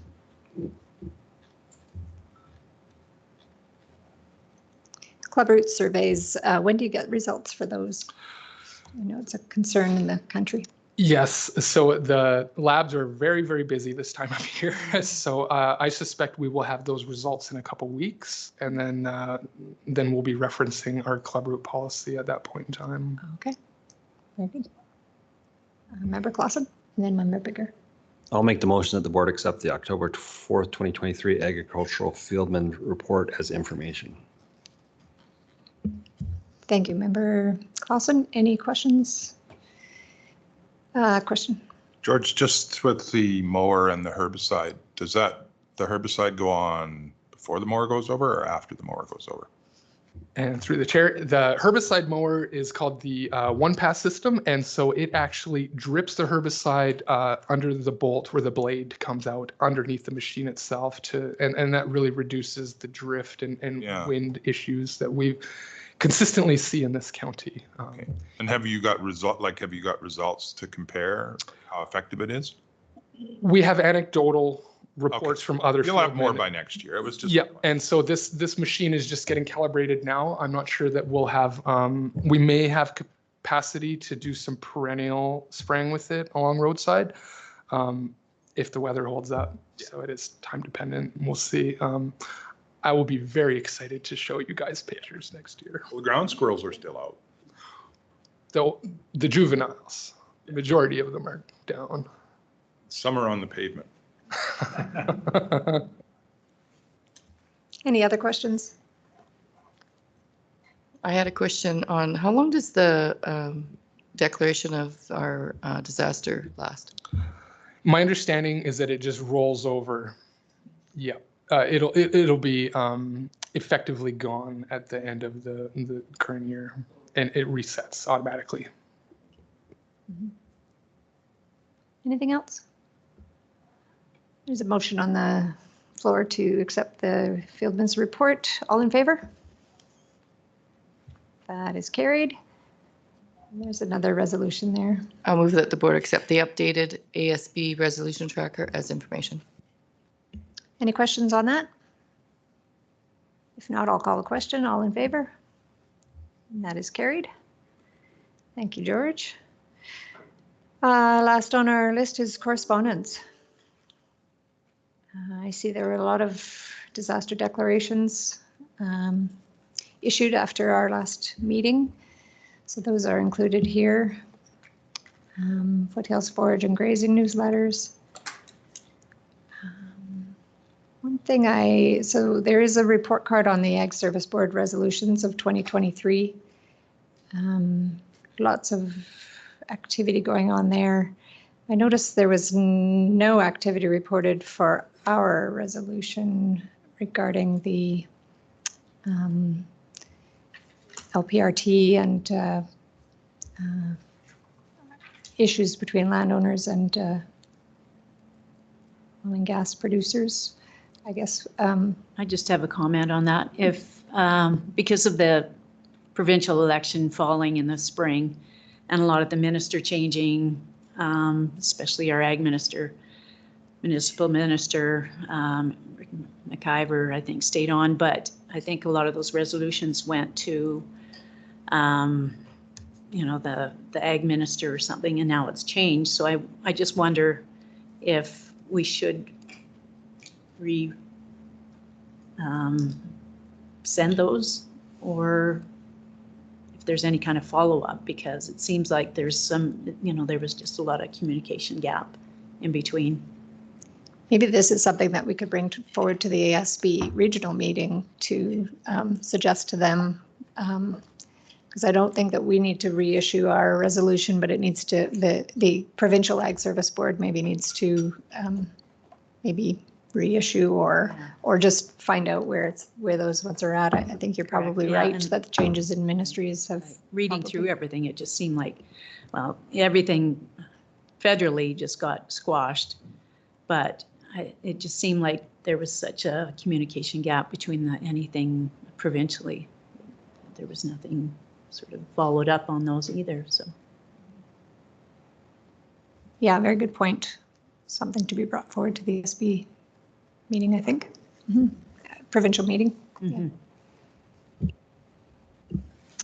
Do we want to make a motion then maybe to direct administration to talk to the regional committee planners to see if we can have this on the discussion? Chair LaPrice? Yeah. It might be good to take to that South Regional Conference and see if there was an appetite for the South Region to, because it's a really good point, to put forward like a joint communication with the whole weight of the South Region behind it to the provincial ASB, requesting that a package be sent, like a briefing be sent to the new minister with all of the resolutions to be followed up on again. I think that would be prudent. Then you have the weight of multiple municipalities requesting. Right. Or ASBs, sorry, not municipalities. Sandra, did you want to make a motion then to direct administration? So sure, I will make a motion that the ASB resolutions from the provincial ASB in 2023 be re-forwarded to this fall resolution and maybe an update sent. Good. Yep. Thank you, Member DeSmet. Any questions? Member Clausen. No question, just comment. I'm happy to support this. Just because there's a government change and ministerial change, it's ridiculous to me because the people that actually do the work are the bureaucrats that don't change. So they have this on their desk in their file. They're just waiting for direction to do something on it. This happens all the time, and to me, it's very frustrating because something that's a contentious issue, it just seems to get shuffled back to the bottom of the pile, and we got to make sure that stops. I mean, the issues doesn't change just because that person changes or takes a different role. We just, our surface rights group just had a meeting with the premier with some of the ministers involved as well. And other than Jason Cooper, has been to some of our meetings, he was still up to date on everything, but all the other ministers still had not really reviewed the ASB resolutions. Well, that is unfortunate for sure. So yeah, I appreciate the motion. Any other comments? I will call the question then. All in favor? That is carried. Thank you very much. Any other items to be discussed in correspondence? Anybody wanted to raise? Hearing none, then I think we have reached the end of our agenda, and so I will adjourn this meeting. Oh, motion to accept. Oh, I'm sorry. Thank you. So moved. Member Clausen has moved to accept the I'm not reading all correspondence's that. information. All in favor? That is carried. Thanks. I think that's it. Yes? Okay. I will adjourn this meeting at 12:40. No, how Thank come you, everyone. go to Africa?